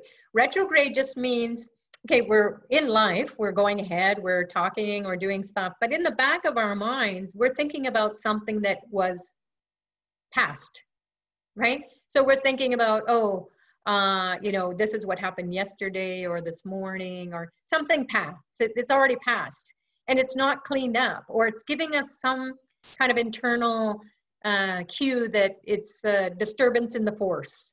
And we are emotionally charged by it if we're thinking too much about it. So it's kind of like pulling us to the past, even though we are in the now and then thinking about the future as well, right? So retro is just mean you take a retrospective, or you're going into, you're grading yourself going backwards, right? So retro means to go back, not necessarily it going backwards, but it's like you're moving along, but there's something stopping you. So it looks like it's behind you, right? So like you're on the highway and you're driving your car. Someone zings by you and they probably have a Mars and they are just pedal to the metal. They're gone. And they look in their mirror, in their rear view mirror, and they look like you're like way behind, way stopped, you know, but you're just, it's that perspective is that which you're looking back, they seem to be going, you're not stopped, you're just going at a different speed. So you're not stopped. It just means that you're taking a look as you're moving forward. Does that make sense? And then Jupiter, because it's taking a look into Libra, where it just transited and it will be sitting there for 12 months. It's already sat there for a few months because it transited. I think it was in summer. Somebody correct me if I'm wrong. And then it is, Jupiter is going to say, hey, what are you not seeing about your situations in life? The areas of life that you have felt like there's some, you know, injustice being made, or there's a tipping of the balance of harmony in your everyday life, and it hasn't been cleaned up yet. So it will take a look and say, okay, where is that really stemming from? And then when Jupiter is doing anything, just go to the guru, go to your teacher and say, I can't do anything about it.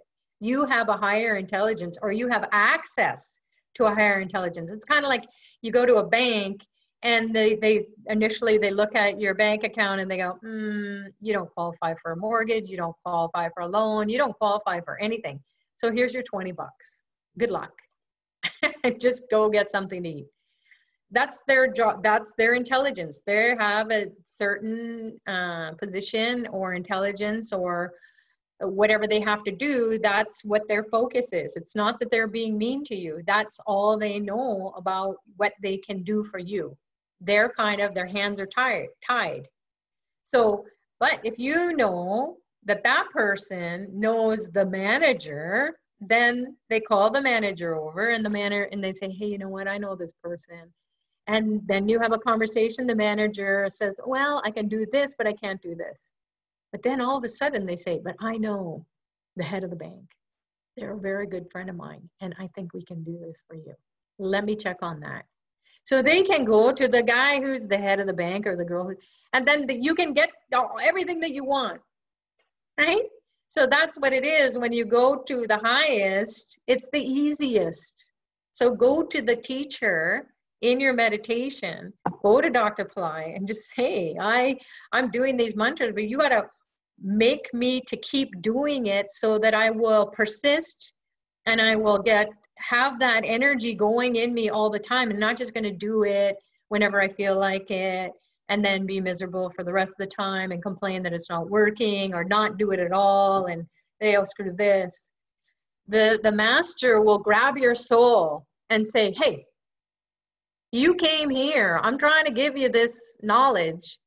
So just make this unit that's covering you, the vehicle that you're in, make it to go do the thing. And then the soul will say, hey, go do this, go do that. And if it doesn't, then you call on these divine beings, and the divine beings immediately will come. They're not coming from millions of miles away. They're right here, right now. Every time you close your eyes, every time you do a mantra, they are the mantra. They are the mantra. Just as you, when you hear your name called in a crowd of people, whether there's 50 Toms or 20 Marys, all of those heads will turn when they hear that sound of their name. Because it has a certain intelligence and it is associated with you, your makeup. So like that, the beings are like that. And then they come and they merge with your consciousness because you're calling on them and say, hey, what's up? And you're saying, I need a miracle. I got to get out of this situation. I need this, I need that. Then you get it. Any other questions? Comments, shared experiences. This has been an interesting program today. Very inspiring. Hi, Sucharita. Hi, Linda, how are you? Good. They started that Saturn program today, so we did the chanting from 9 to 10, and then you started at 10 this morning. Yes. Lolita did that. Okay. Saturn chanting. Okay. You know the program I'm talking about? Yeah. Yeah, so that was pretty good. Anyways, I set up my altar for Saturn based on what you had told me before with the sesame seed oil and the sesame seeds and whatnot. Right. This lamp here, just for people who don't know what that is, we've got one. You were So lucky this, enough to find black, but I could only find white. I've checked several places. The seeds. okay, maybe online. Yeah, maybe. Anyways, that's all I wanted to say. Nice to see you. Nice to see you. You could talk about your trip. I'd love to hear about that. Okay. I think I talked about it when I first came back, so you can review that if you want. I talked a lot about it. Our time or different? It could have been in Wealth Rising. Okay. So, and it might have been on a fire lab at the end. So I don't want to take too much time up about that, but if anyone else has anything to share about their experience or their travels to India during Dr. Pillai's birthday trip. Oh, Anya, Ayana is saying that I talked about it during Power Time. So it might be on one of the recordings. Thank you. Thank you, Linda. And then Yagna's saying that you can get black sesame seeds at Korean markets if you have a Korean community, or maybe go online and see if you can get it there as well. Or Japanese. So, and sometimes you can get it in like a grocery store down the international aisle. But I found ghee at Walmart, of all places. Not that I'm plugging Walmart, but in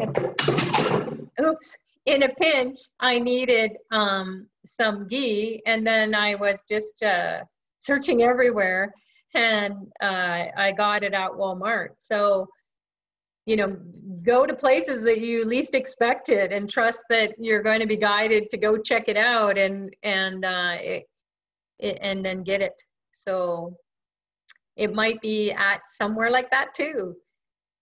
Fran is saying I have a brand called Sushi Chef for those people who are in, I think Fran is from Florida. So maybe there's, I don't know if we have that here in Canada.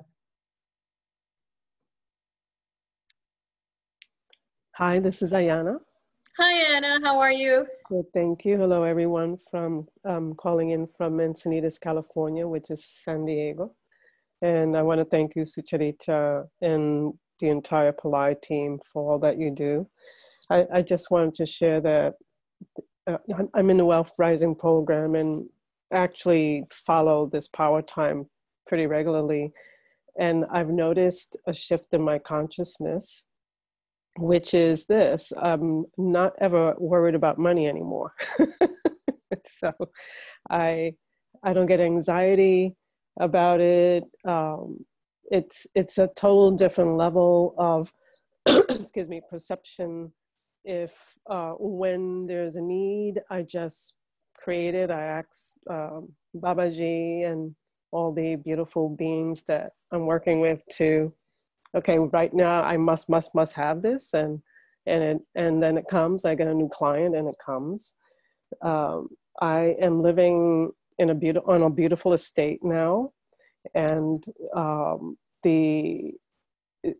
even here there are miracles that happen almost every day, and it's just a different way of living and perceiving. And it's as simple as this. One day I said, I want to experience what do red lentil noodles taste like? And that night I went to a party and someone brought red lentil noodles. So it's just this kind of, I almost call it like miracle. And I don't know if miracle is the answer, what it is, but it's as though I'm thinking it, and then the universe says, oh, here, you want this, here you go. So it's a beautiful shift that's happened for me in the last 5 months. And I attribute it to my practices, the mantras, the chants, being, diligent and consistent with, the program. And I'm very, very much in love with Lord Kalabhairava. And so, I'll pray every day. Allow me to be doing, the power time. What is the best thing to be doing at the right time, at the right place, with the right people, for the right amount of money? Let me be aligned with that. And so I just wanted to share that that's one of the beautiful things that's happening with me. And there's so many details and so many examples that I can give of how this path is manifesting through me, to me, and as me, and how it is showing up in my life. And even at the estate that I live at now, the owner of the estate said, we want to put you in a different room. And so now I'm in a beautiful room, another beautiful room, but even better than the room I was at. and it just, there's so much favor, and I'm just like, wow.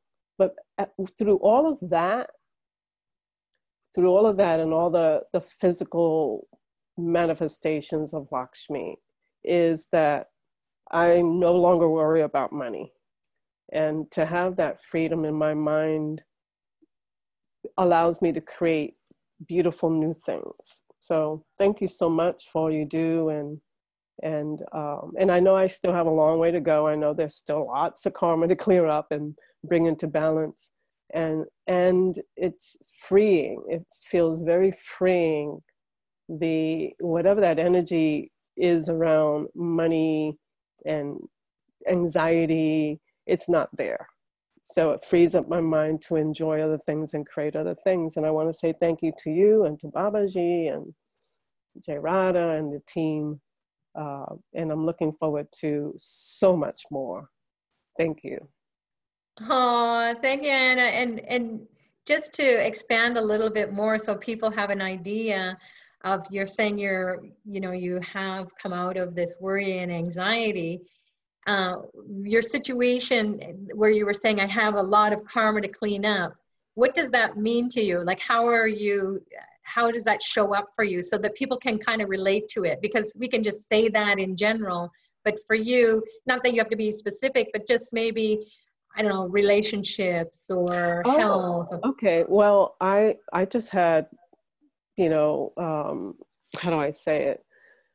The karma showed up first in the beginning of my life with accidents and misfortune. And then it showed up with, after my fiance passed away, I lost everything. That just happened 5 years ago.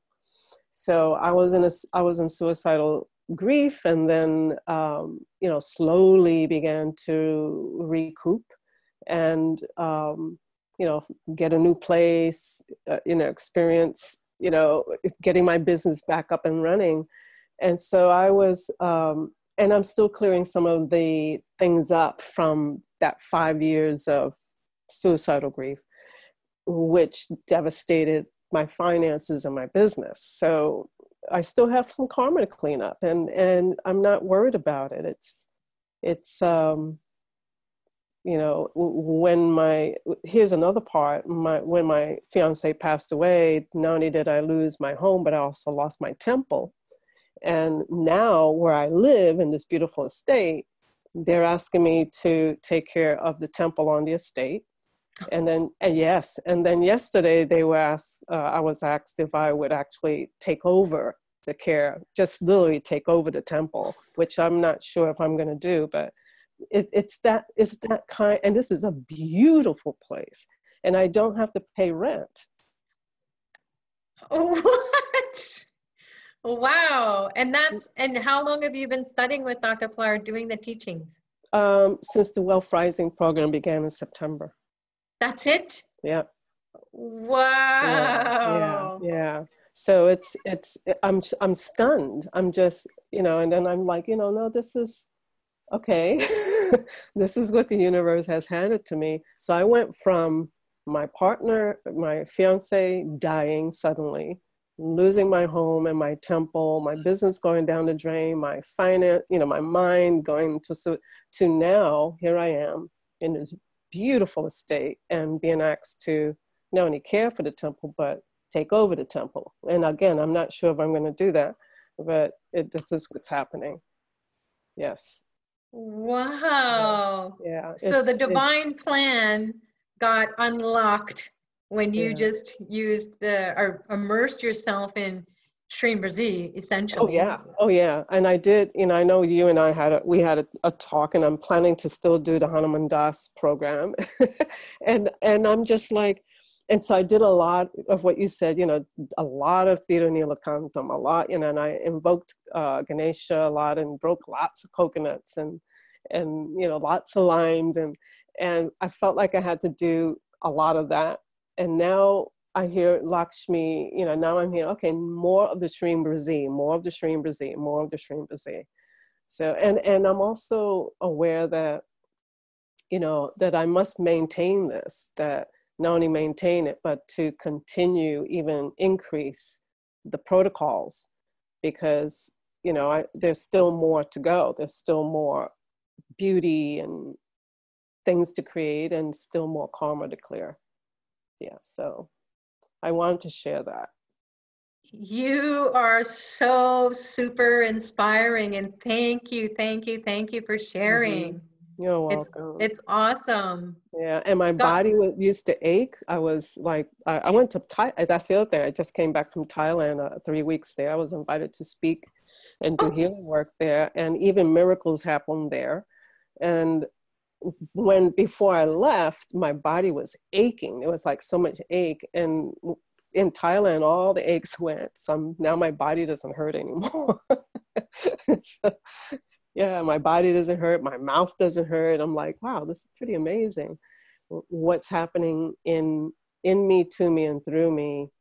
And I attribute it all to aligning with the teachings of Babaji and the Wealth Rising, and, you know, doing this higher level spiritual work.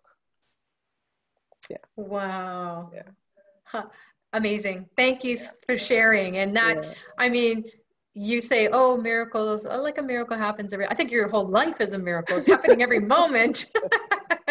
Yeah. And I'm very aware that, because I'm tapping into the higher beings and higher realm and calling on these powerful beings, that I'm very aware of what I'm thinking and how I'm thinking, what I'm thinking, that every step is karmic. So I'm very aware of my thoughts, very aware of my thoughts, and very purposeful about what I'm thinking and what I'm creating. So thank you so much. I'm so thrilled and excited. This is the 5th month of Wealth Rising in my studies with Dr. Pillai, and I know my life is going to be like totally different by the end of this year. Absolutely. God bless you, Yeah. Ayanna. Thank you. Thank you. Thank you. Thank you for sharing. That's so inspiring for so many people who are here, and then also those of you who are going to listen later on. Wow. WOW. Wow. That's great. Anything else? Oh, she's gone. Hello, can you hear me? Yes, I can. Who's this? This is Geneva. Hi, Jennifer. How are you? Beautiful, beautiful. Just totally elated from the meditation. It was very powerful. I feel like I was initiated. You were. Dr. Pillai standing in front of you initiates you. Yeah, that was just, you know, last week was my first week, so I'm back. I did want to comment that I had an intention of being at your full moon puja, but I had some very great challenges come up for a few days and I wasn't online, where I saw you sent out a notice for the last call, because I'm just like, oh no, I can't, because I just saw the email yesterday. And I was like, oh my goddess, I forgot to register because I hadn't been online for a few days. And I know you guys had I know it was wonderful, but I just wanted to ask, will there be another one coming up, or do you do these often, or did I just miss out? Every full moon, they'll be going on. I'm just, usually it's Jay Radha who's doing them. And then she asked me, since she's in India, she asked me to do them from my place. So I'm doing this. I did that one that was just the other day. And then I think there's another one at the end of the month. I'm just checking the calendar. Yes, there's 2 full moons this month. Yes, and it is. It's going to be on it looks like it's going to be on the 30th, a Friday night, into the Saturday, the 31st of March, according to this calendar. So I will check with her, and it happens to be, wow, it's Good Friday. So it's going to be a really powerful time for everyone. Okay, I'm definitely not going to miss that one. I'm definitely, you're doing it, right? I think so. I think I am, yeah.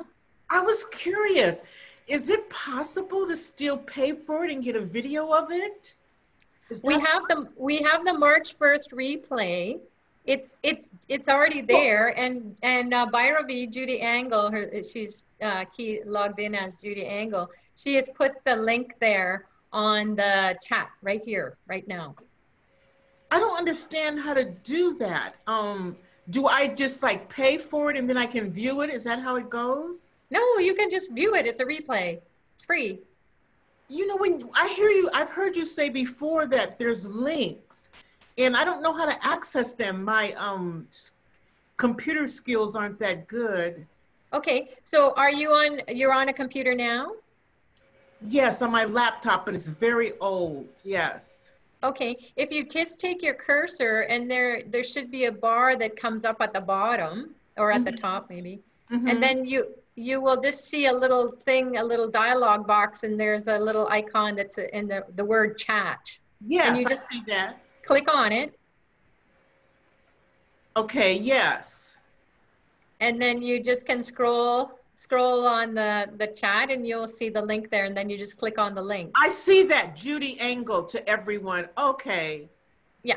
Okay, beautiful. Let me save that. Let me minimize that. Okay, what's my other question? Thank you so much. I'm so happy I asked it. Because I've heard you say that before, and I'm like, well, I don't see it. Okay, receive replay. Okay, I just received the link for the replay from last week today. Do I have to wait that long? I have to wait a week to see it? We're working on that. It's a little bit of a technological challenge because it gets processed in India. So with the time zone difference, it doesn't necessarily get done as a high priority because we're a free program. But there is a link to the audio that is immediately available on SoundCloud. So the link will go out in the email, and then you just click on that, and then you can listen to it at least. But when do I get that email? Because I don't think I got that email. Oh dear. Okay, so send me an email to sucharita@pillaycenter.com. Okay. Here, I'll post it here on the chat now that you got the chat up. Okay, let me put it back up. I minimized it. Okay, so because you gave out a lot of good information and I didn't take notes because I thought maybe the link would come out within 24 hours. And so, but it just came out this morning. Oh, that's another thing. I saw the replays on astroweb.com, TV. Genevieve, can you maybe wiggle your computer around or something? You're going in and out. I know my internet connection. I have a lot of Can you hear me better? I can tell this. Oops. Is that better? It's cutting in and out. It's not a great clear connection.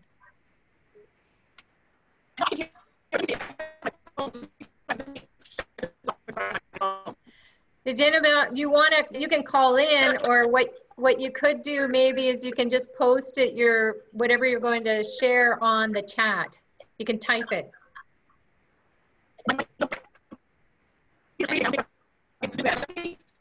Okay. I'm on. I just did start this on my phone. Let me mute this. 510. Hi there.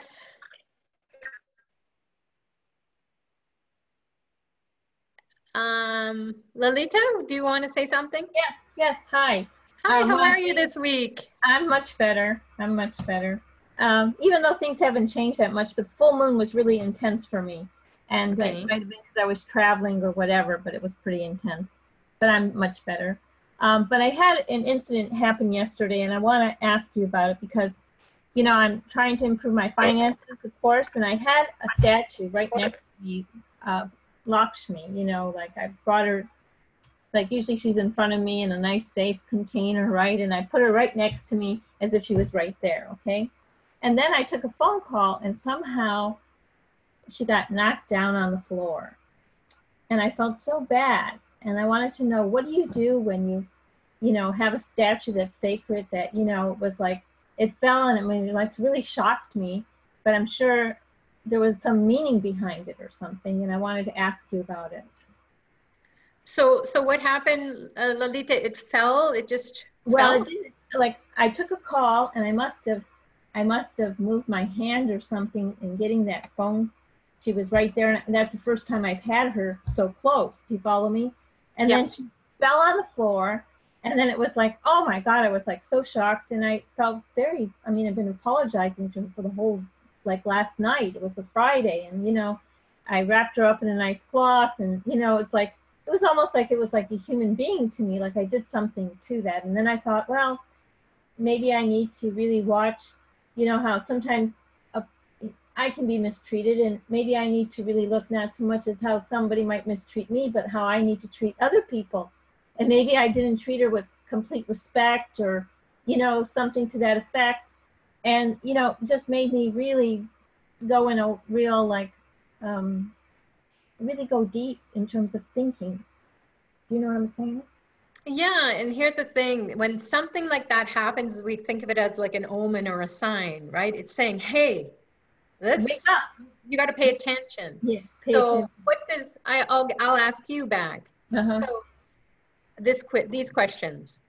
Now, we know that Shrimbrazi Lakshmi is all about what? Wealth. Wealth. Mm-hmm. You are in the wealth industry. Yes. What are you paying attention to or not paying attention to, or respecting or disrespecting, or something to do around that where she's saying, hey, heads up? Well, it was interesting because I got a call from a person that we're supposed to start doing some business with. And then I'm thinking, you know, I'm not in charge of who he does business with, but it's like I'm thinking, now, is this the person she's trying to tell me this is the person to do business with or not to do business with?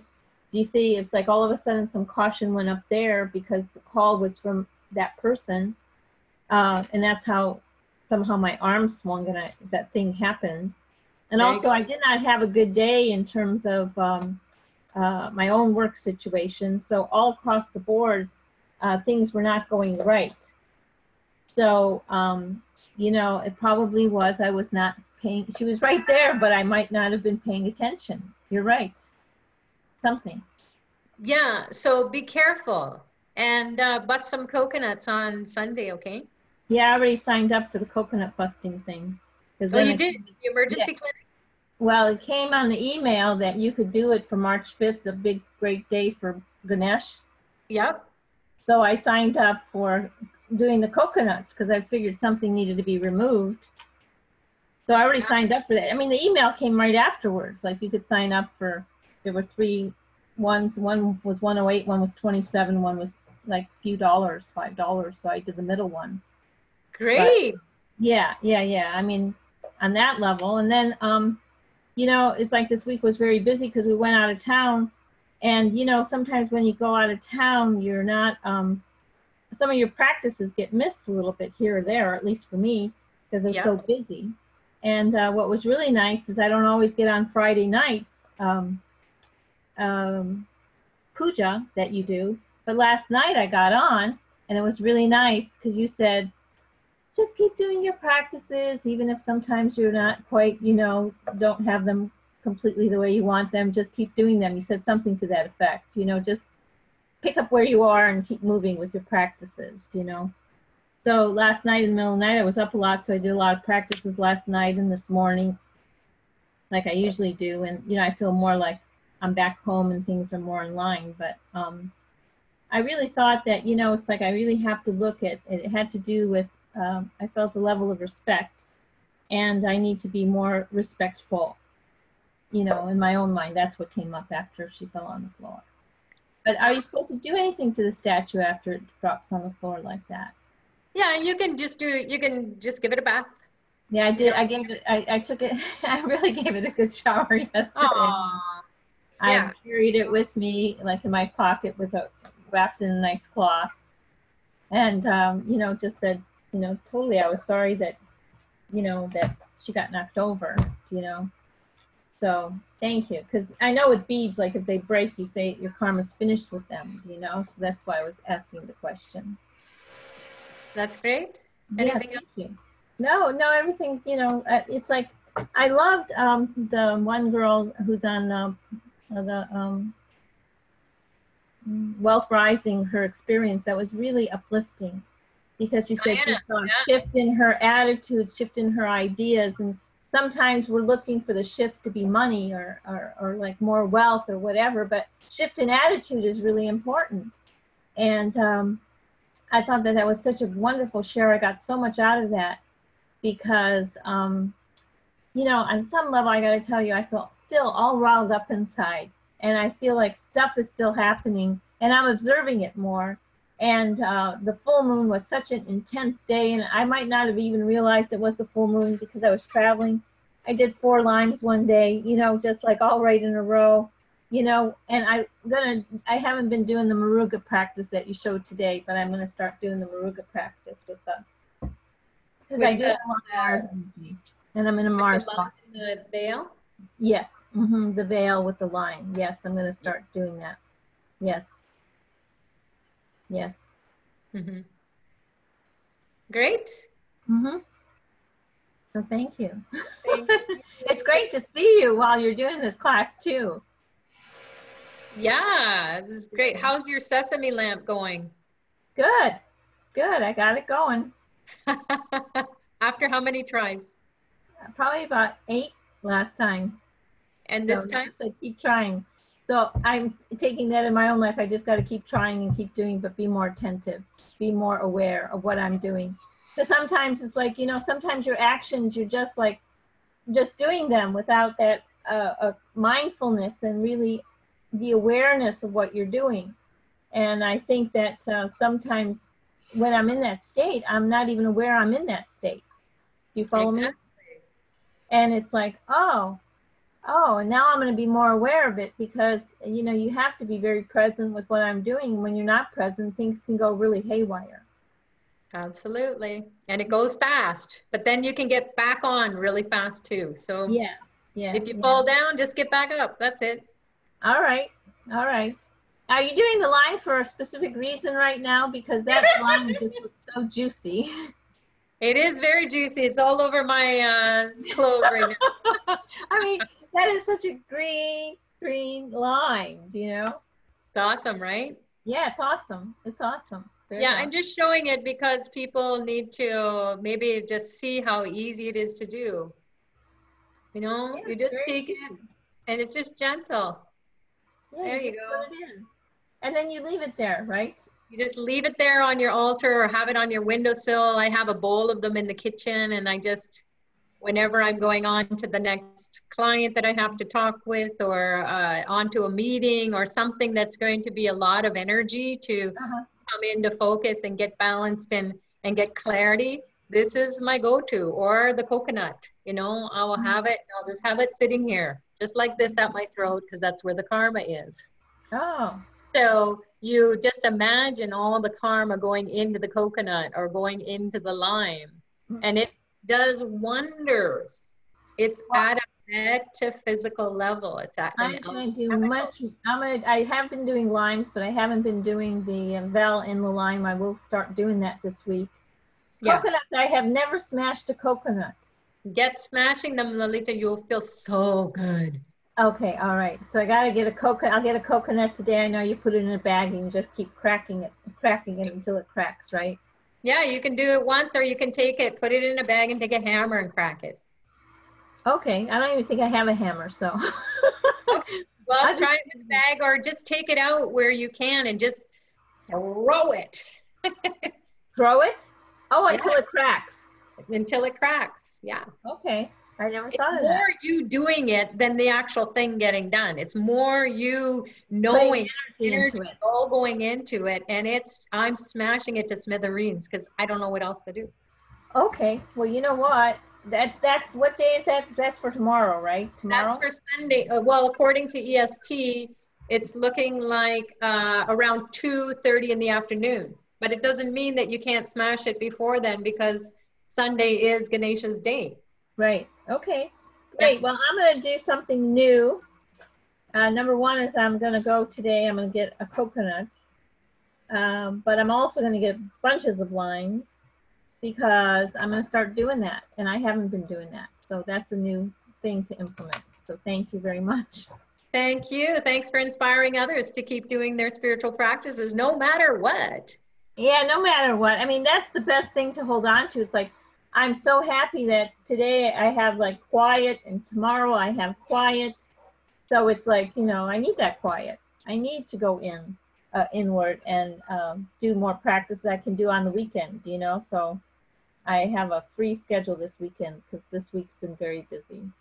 Absolutely. And it's going to be fine anyways. This is the waning moon cycle. So everybody just look at the waxing and the waning moon cycle. Mm-hmm. If you're on the waxing moon, you're going to be wanting to go out and do stuff, more action. On the waning cycle, as the moon is, going into a new moon, you're going more internally. So you can get to do your spiritual practices more and more. So for 2 weeks, if you've been slacking or you've been, oh my God, I haven't been doing them, now is the time to catch up. And it might only be, a couple of hours or a few hours or the whole weekend until you feel you're clear. Okay, great. Thank you. Thank you for being here. Really appreciate the class. I loved I loved last night too. That was wonderful. And like I said, I don't always get to, I'm not always up for that. But yesterday I was really up and I was aware, because lots of times I'll start and then I fall asleep. But it was really good. Thank you very much. You're very welcome. So I like Saturdays. I'm glad you switched to Saturdays. Hey, me too. I'm glad we were forced to do it. Like you're having more people on the call too. I think that there's a lot more people coming on Saturdays, so it was a good switch. It absolutely is. We've got to propitiate Saturn because Saturn is the archetype who will give us that highest ability in life, because Saturn is about whatever you're doing in your everyday life.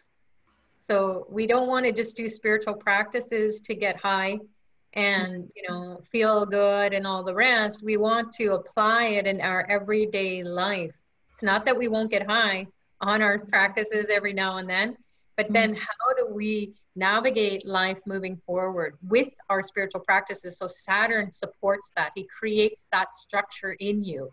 He creates that discipline, that compassion, that ability to let go of everything that is causing suffering. Because otherwise, if you're in the negative of Saturn or more unfavorable traits or characteristics of Saturn, or that impacting your life of Saturn in a very low level way, you'll be miserable. So if he makes you to be miserable, so you will pick up your spiritual practices and get happy. That's it. So that's good. Get happy. I like that. So thank you. All right. Yeah. Thank you. Bye. Have an Bye. amazing weekend. I will. Thank you. Okay. Sukrita, this is Jennifer. Jennifer, you're here. Yes, I'm back and straightened out. Let me get my questions in real quick. First of all,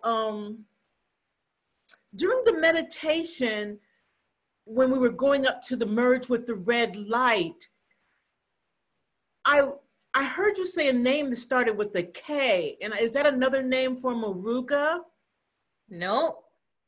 His name is Kala. Kala means time. Oh, that was Kala. Okay, I couldn't understand. Okay. Kala and then Bhairava. So Kala Bhairava. Okay. Don't worry, it'll all be in the email. Really? So this is the divine being. His name is Kala Bhairava. And he has a dog as his vehicle. And then he has this flame around him to just burn away all negativity. So get you out of slow time. And then what that energy does, it recreates a new structure of time and how you think. Okay, our audio's going again. Just to have it on the tape, when you said that, I said I felt like I was getting an initiation, and you said Dr. Pillai is initiating us through these videos? Yes, his presence is always in every teaching. Because the meditation was so, I felt it was very activating to my light body, expanding. And so I've listened to his teachings before, but I didn't have that experience. So. Yeah, so his energy, because he knows this power time practice is happening. So what happens is that as I'm just going to mute you because it's really echoing. Do you have a mute button? Jimbo? Yeah, it's yeah. Okay. So what happens is when we are in that state of we're going through the meditation process, and then Dr. Pillai appears, and then he appears to be standing in front of us in a form that we're familiar with, or a light being. And then there's a beam of light that's entering his third eye into our third eye. And that is turning on or clicking your pineal gland, your third eye, your soul, the highest level of your soul's vibration. And it's turning it on. And then as you're going through the meditation process, that is continuous. It's a continuous beam or stream of consciousness. And not only are you getting this clicking on of the soul to light it up, it's also, and that's where you might feel that expansion, but it's also when he's in your presence and you can feel that connection. Just imagine all your karma being sucked out of you. So it's going out into his force field, because that's what his job is on the earth plane at this point in time, in this lifetime, is to remove the karma of people who come to get the teachings, and they will feel that consciousness, that negative consciousness, that debt consciousness, bad relationship, all bad karma, bad health, job. It is being sucked out because the soul is coming to this higher teacher and saying, hey, I want to evolve my soul, but I got all this other stuff in the way. And so the tradition is of the student and teacher relationship, or the shesha and the guru, is that the disciple and guru, is that you just hand over your attention. You don't hand over your life, because he doesn't want your life. He just wants your soul to evolve. So put your attention on the teaching, and then allow him to pull out all the other stuff that is congesting your framework. And then afterwards, you go and clean up, because not everything's going to get sucked out. So get your coconut. And somebody was saying, well, what do I do with this? Can I just put it on my throat? I put it on my throat all the time. I have it on my desk. And if I'm on a call with a member who has a lot of karma, this coconut is sitting on my desk and cracking. Yeah, I'm not touching it. It's cracking. So much negativity is going into this surrogate coconut to absorb the negatives, to the bad karma. So it doesn't jump on the person, doesn't jump on me. It comes out and it has somewhere to go. So this is no kidding technology. This is doing it. So you can just have it at your throat, or put it on your shoulders or on your chest, or any body part that is causing pain. You can roll it around, so you can roll it around your head, because what happens when we roll it around our head is we're being bombarded with just thoughts, like Ayana was saying, that, my God, my mind is just so stressed out and anxious. So this will take it all out, or wherever it is that you feel stress and anxiety in your body. But mostly it's in your head, because that's where you think. Your genes think, everything else thinks, but you're not paying attention to it too much. You're paying more attention to your brain that grabs onto thoughts and spins them.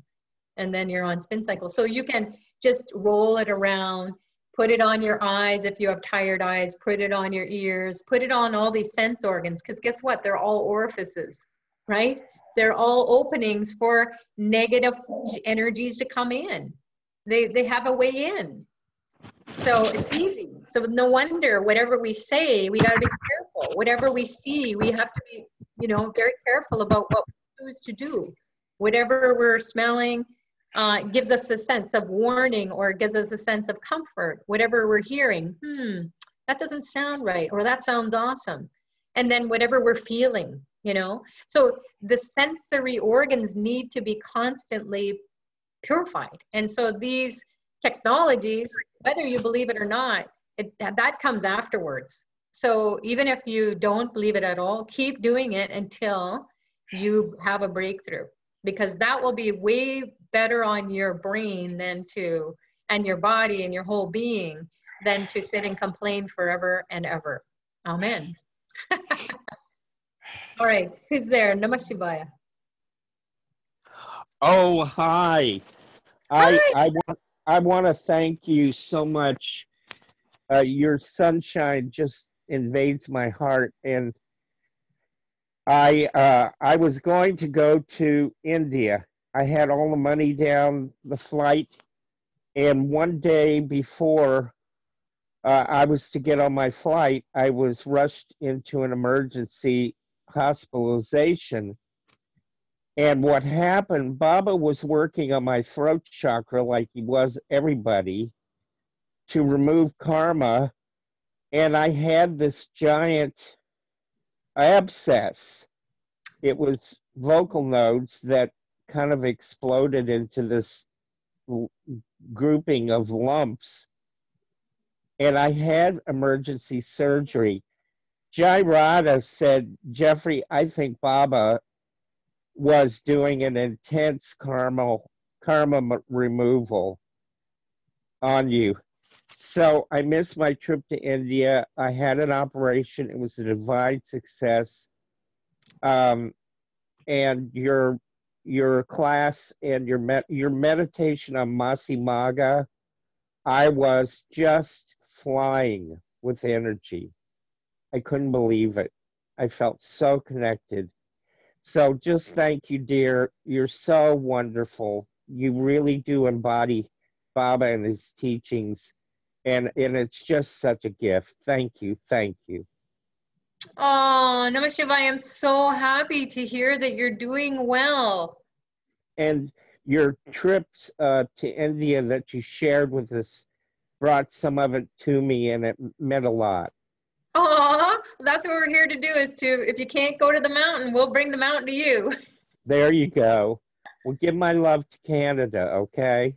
Aw, thank you so much. And please do take care. And thank you so much for sharing, because it's so inspiring for people who are new to the path, where they're like, why is this happening to me? And you gave very good, you're seeing it, you're experiencing it, you've come through it. So you understand at that high level, that's how the karma is. It's so stuck, it will make it even to be a physical manifestation of poison that needs to be taken out.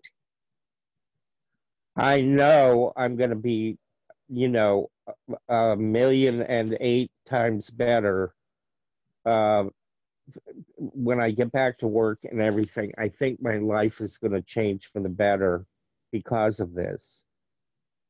Aw. Well, God bless you, Namah Shivaya, and please, you know, feel free to jump in anytime, because your sharings are always so inspiring. Well, God bless you. Oodles and oodles. All right. Be well. All right. All right. Bye-bye. Bye-bye. Wow. So there it is. You know, you wonder how you know how to deal with karma. And it can be that it's going to show up as a physical manifestation, as in a health condition, but it alerts you, as Germaine was, or Lolita Germaine was saying.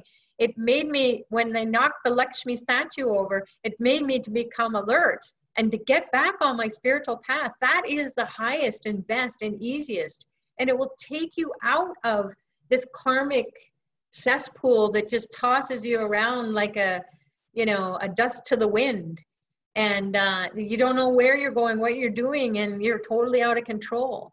And as the spirit moves with us anyways, we can't really control it. All we can do is try to bring it in, hold on to that energy, and then see how our life is going to unfold. And if it is a trauma that we have to go through, or a crisis, like Namah Shivaya said, I have a feeling that everything is going to be so much better.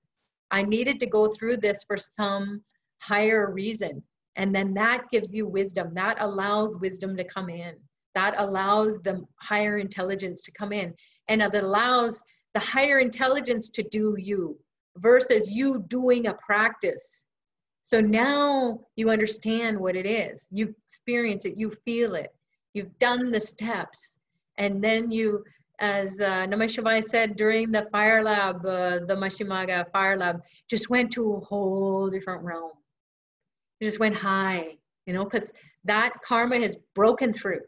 So there's always some sacrifice, and better to use this to make it a lot lighter. We have to have some karma light, but maybe that karma was going to be a throat cancer, and now it's just removed. It was a cyst, right? Not just, but hey, you know, because Namah Shivaya is doing his practices to the best of his ability, and he has a very optimistic outlook. He's been on different programs, and over the years he shared, and he just keeps going. This is his go-to, is to get to know God inside. And it's not something that is just some, you know, spaced out way of being. It's like real life stuff. How is God showing up in this situation? How am I transmitting this karma from being a terrible situation into something that can be a surrogate and smash it? So God bless you all. All right, I think Lata's here. Lata, do you want to say? A quick question. Yeah. You're awesome, by the way. You're awesome. You are. I can't find words to describe you. Well, So- look in the mirror and you can just say whatever you're going to say to yourself. That's what you see. And I'm saying this with all, you know, honesty and openness and from my heart, is that when you recognize something in someone else, it's in you. So you're just seeing that beautiful thing, or you're seeing that nasty thing. So I wish. it works both ways. I wish I could see you in me. You have a lot of grace in you, Lata. What are you going to share today? I have a quick question. When you say you hold the coconut to your throat when you're speaking to somebody, or you removing karma from your head or any part of the body, then do you have to break it immediately and then get another coconut? Or do you just- Well, I just say this is what I'm going to do for this day, because these are expensive. They're like $2, right? Right. So, Well, so what I do yeah. is I just say, okay, this karma is coming. It's intense. It's gonna stop me from having a day of grace and ease, or the next moments are going to be grace and ease. So then I just say, okay, whatever this is now, and then whatever is to come, this be the path that gets cleared for today. So this is going to be the surrogate for taking the garbage path. Right. And then it's going to get smashed. Now, if, for example, I have to talk to several people and they're all full of anxiety and they're all full of drama and it's very difficult, a lot of pain, then I have backups. Or I have my limes. Limes, okay. They're much, you know, you can get 5 for $2 versus 1. But if I know I'm going to talk to a big class, then, you know, there's karma that's going to come and it's going to land here. And then break it. And what about the lime? When you pierce it with the veil, then does that mean cutting the lime, or then when do you throw it out, or what do you do? I keep it for the day. For the day. I will have several. Look, I have another one. Okay. So we need more veils. Well, I have so many of them over the years. You can imagine 20 years of veil collecting. But this is what I do, though. I have them in my car. I have one in my car, in my purse, in my wallet. I have it in coat pockets when I go for walks. I'll have my veil with me already. I don't have to go searching for it. And these are all empowered at Pillai Center or Astrobed in the powers times during, you know, when, say, for example, this Tuesday, there's going to be a lot of empowerments going on. So I'm going to tune in where I am in Canada, and I'm going to be taking the veil and just pouring some milk and juice over it anytime on a Tuesday, maybe in the Mars Horror, if that works for me and I'm not doing anything else. But we can just have, and you don't have to be at your home. You can just have your veil with you. And then if you have an unopened bottle of spring water, you don't want to, if you've drank out of it, don't put it on. But you know, you can just have that. And so wherever you are, pull it out of your purse, pour it on there. Or when you're in a car, you know, you can just keep the door open, pour. You can be so creative. That's why Dr. Pillai says there are no hard and fast rules. Just do the thing. Right. Right? I wish they make it into a pendant so you could wear it around your neck. Hey, that's a great manifestation. I've been saying that for years. Please make it happen, Lata. I've been saying it for years. Yeah, that would be so much easier. It will be. So let's manifest it. All right. Thank you. Yeah. Well, you could. This is a crystal one. It's a little bit big, but I've seen pendants that are like this big. So maybe you could go to a jeweler and get them to do a little, or it could be this way. I like it this way because then it reminds me, put it right here, right? Right. I don't have a crystal one. I'll have to get a crystal one from Astrobed. They're so awesome. You can hold it in your hand during a meditation, and it really does something. Like the crystal, the metals, it's all alchemical. You know, it's all metaphysical. It's subtler and subtler and subtler. So these are the anchors to our physical world to go and journey to those different aspects of our being, and then bring it back here. So we're not going out of body and then, whoa, I don't know where I'm going.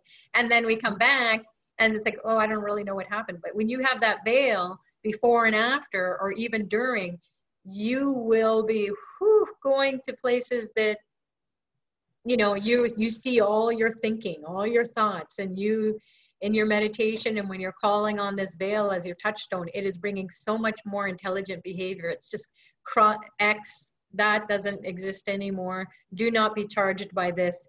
Delete that. It's just like a defrag of your computer. You just defrag all of it. So can we order just the crystal bells from Astromed?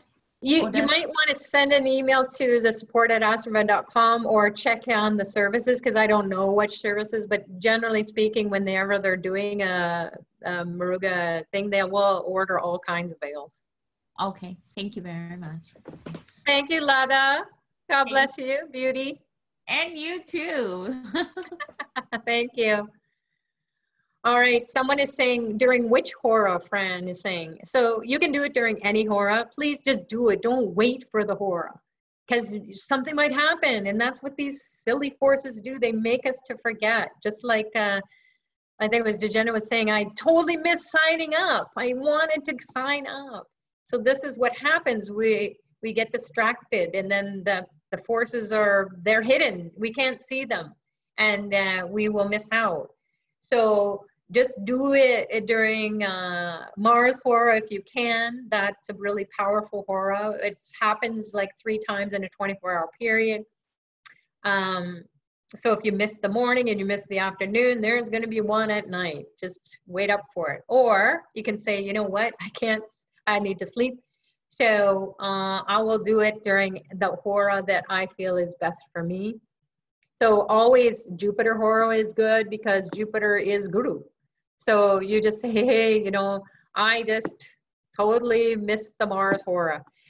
And Jupiter might say, well, you know, that's okay, but you know, he will get that intelligence in you because you've asked during that time, help me to connect more strongly with the veil. Then that will, you will just be alert and aware. So Tuesday, Mars hora, a really strong times to do veil practice, or meditation or mantra practice to Muruga or Mars.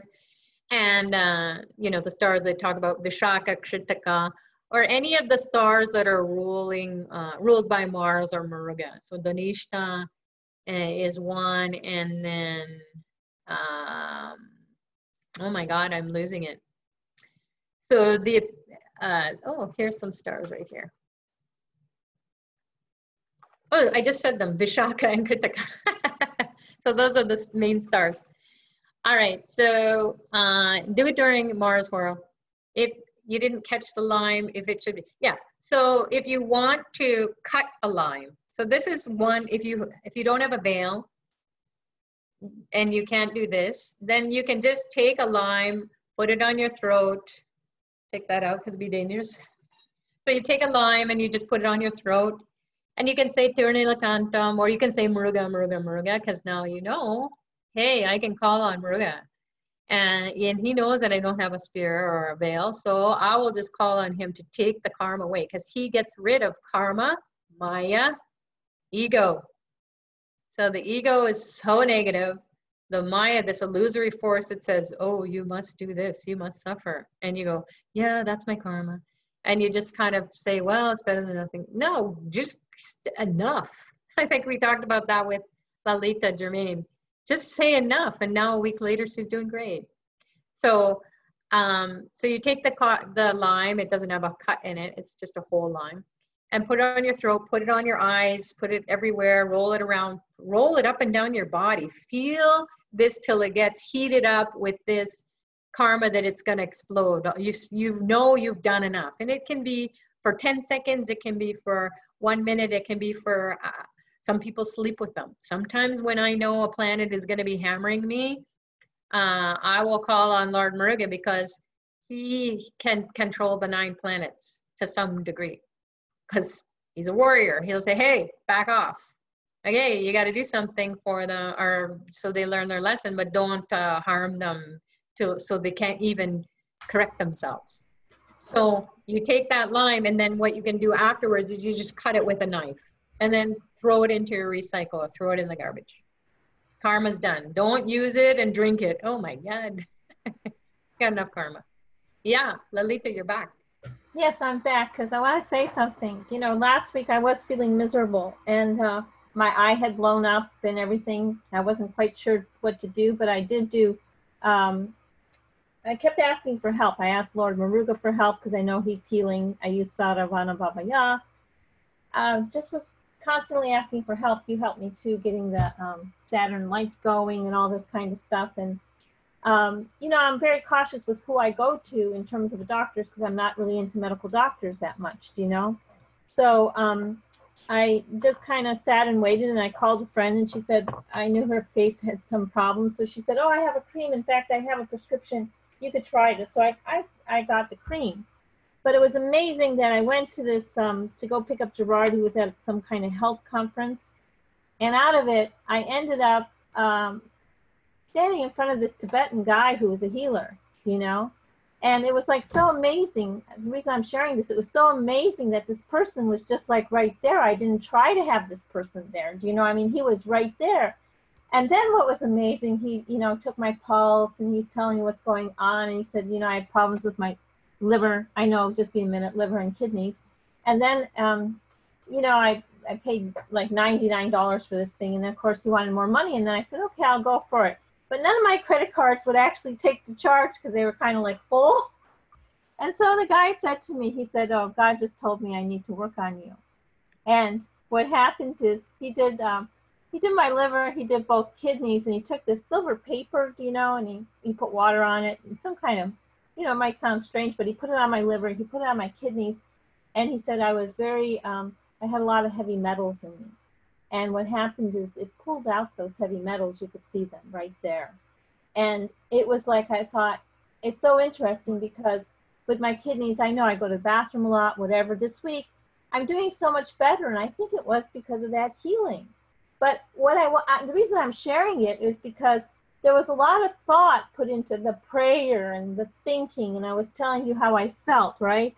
And, you know, I did that, the sesame oil last time for the very first time, and then it was like later in the day, oh, the cream came. Oh, later in the next day, this person appeared, and I thought, I don't think I could have even, if I tried to find this person, I wouldn't have been able to find that person because my head wasn't in that kind of space, you know? But all of a sudden he was there, and it was like bing, bang. And I'm sharing that because I think that's how life is. It's like, you know, you ask and you do receive. It's like ASK to GET, right? You know, you have a problem, go to people who can help you. And what I'm really getting from my journey is that I have more friends in the invisible than I've ever had. You know, it's like you start having a relationship with Ganesha, you have a relationship with, you know, Lakshmi, with Maruga, with whoever it is, but they're actually solid relationships and they're much better because they can really uplift you and strengthen you. So I wanted to share that because I think it was all a process of being here last Saturday, you know, having a problem and giving it over. And then all of a sudden things showed up. So that's my share. Oh, thank you so much. That's beautiful. That's beautiful. And it doesn't have to be from the Hindu mythology. It could be anything. Yeah, it can be Christ, it can be Buddha, it can be anyone. But here's the thing is that at the level of the soul, you have to always say, okay, what the heck am I doing here? Right. And, you know, this is so out of my wheelhouse, you know, of experience and so on. And that might be all the who, what, where, when, why going on and all the doubt, all the questions. And so you just can explore that. Okay, fine. But then try the techniques and then, and truly do it because you're in a situation where you're just like, I got to have a breakthrough. Like, I just can't be this way anymore. Right. And so the divine will always show you when you've hit some barrier. And even I know Lalita and many people have been on the spiritual path forever and ever. The whole life has been that. But we're always going to bump up against the next barrier. So we're not, just because we're all spiritual, woohoo, we're all like, you know, peace, love, and everything's going to work out. No one in this physical world, not even the highest teachers and leaders, spiritual leaders, are free of it. So even the Buddha wasn't free. You know, people would come and spit at him and kick him and he'd say, thank you so much. Now the karma's done. So don't get into, oh, this is right or this is wrong. Hey, this is tools. Mm-hmm.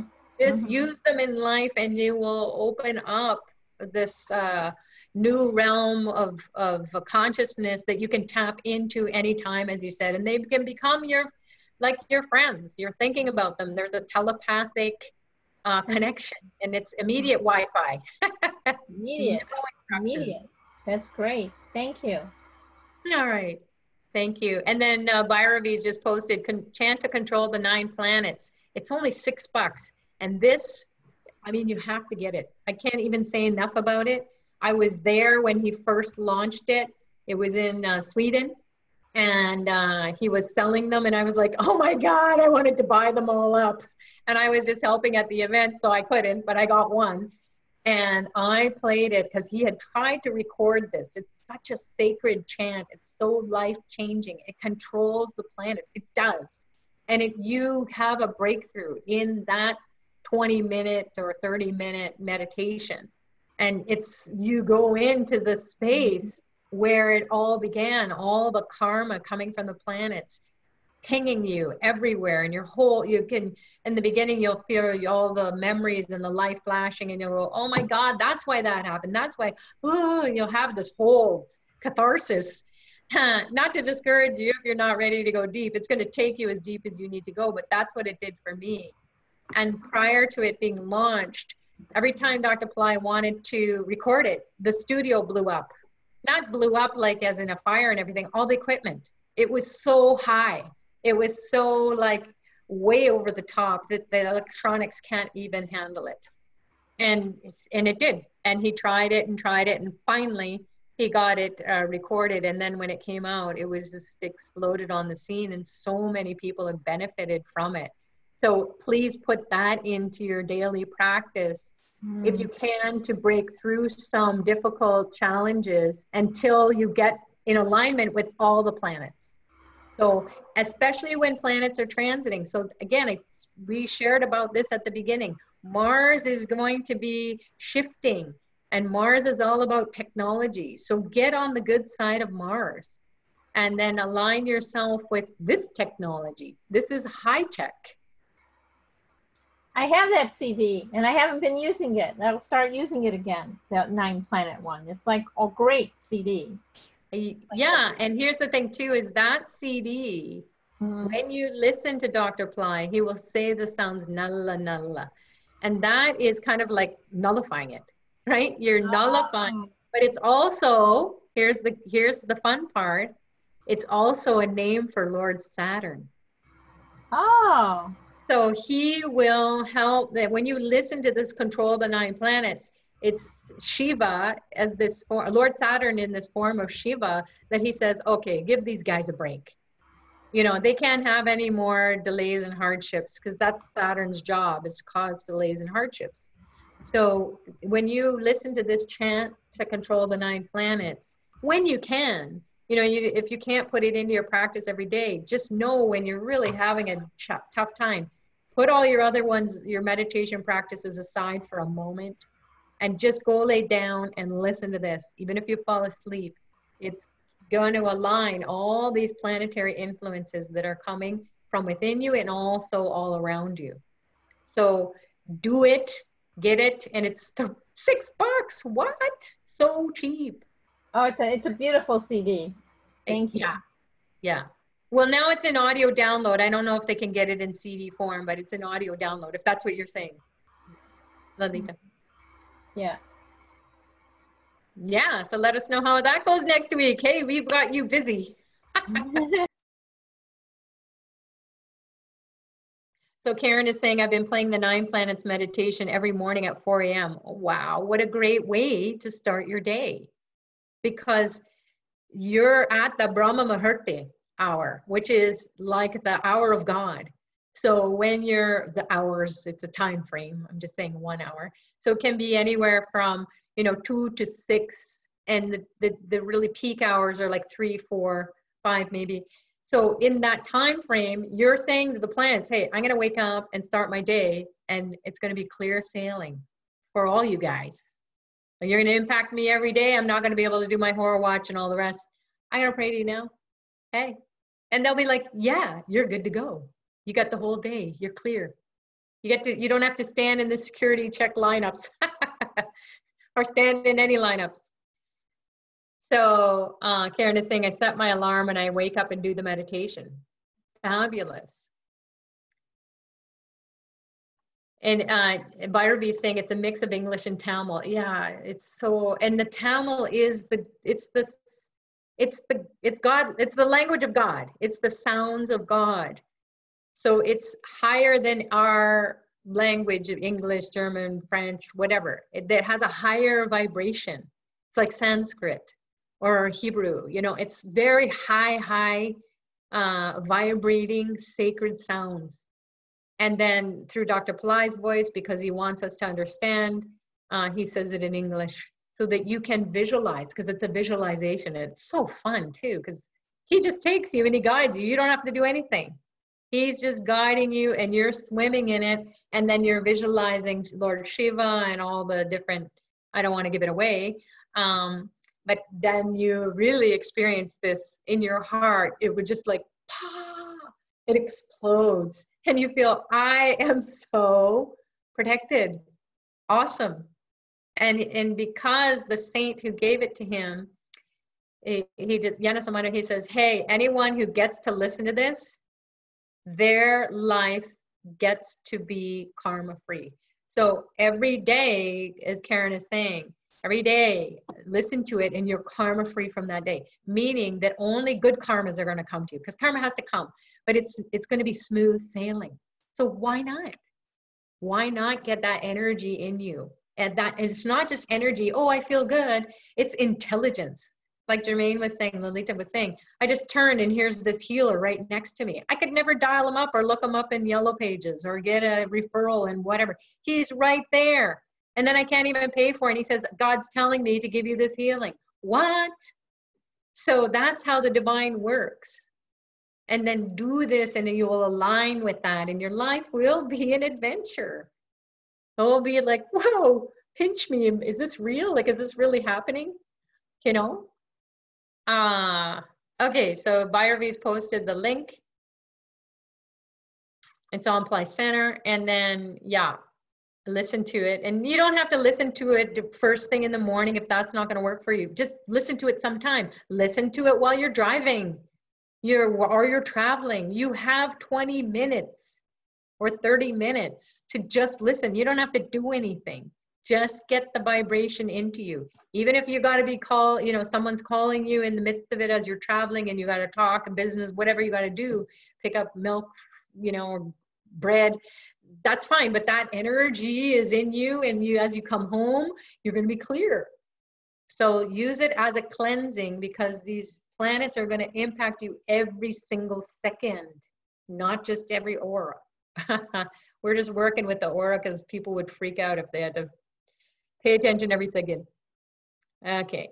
And during Masemaga, I heard some news that was deeply emotional for me. I listened to Dr. Pillai's meditation, meditated the whole night, which energized me for the next day and softened the spirit and the experience instead of wandering around the house all night in turmoil. Oh, so you dove into the meditation and you weren't wandering around while you're awake. Fabulous. It gave me strength to sit with it, to have a breakthrough. I'm still moving through it, but new awareness pops up and it widens the lens of understanding and strength. That's beautiful, beautiful sharing. And that's what happens. When we ask the divine to come in, it's going to make us to be totally alert, totally awake, totally energized. We're going to it's not going to be just in our head. It's going to be all over our body and all over our being. So why not? You know, there's so many nights in a row I'm doing calls different hours, and last night was no exception to that. It was, okay, oh, it's 4:30 now. I think I will get ready and go to bed. And then I went, no, I have to set up for my call tomorrow. So I don't think I got to bed till like 5 or something. And then, you know, up and getting at it and just being with everyone. So knowing that It's not this person who's doing it. I'm just doing the action, but all the divine beings are coming, and they're going to support whoever needs this teaching or sharing or empowerment, or someone else said their initiation with Dr. Pillai took them into the veil, so much deeper into the veil, teaching.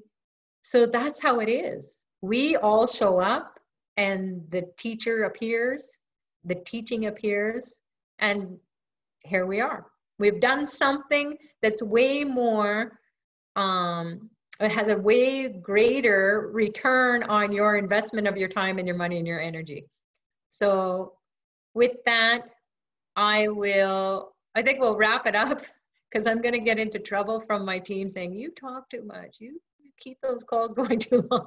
And I always say, I never am going to stop until the members stop. So today is one of those days, and God bless my friends in high places to keep me focused on, hey, we're going to serve the members, and we're going to also be aware of time. But this has been a very good practice for everyone to listen to and follow along this week, because it will change you. These are power times that will change your life hereafter.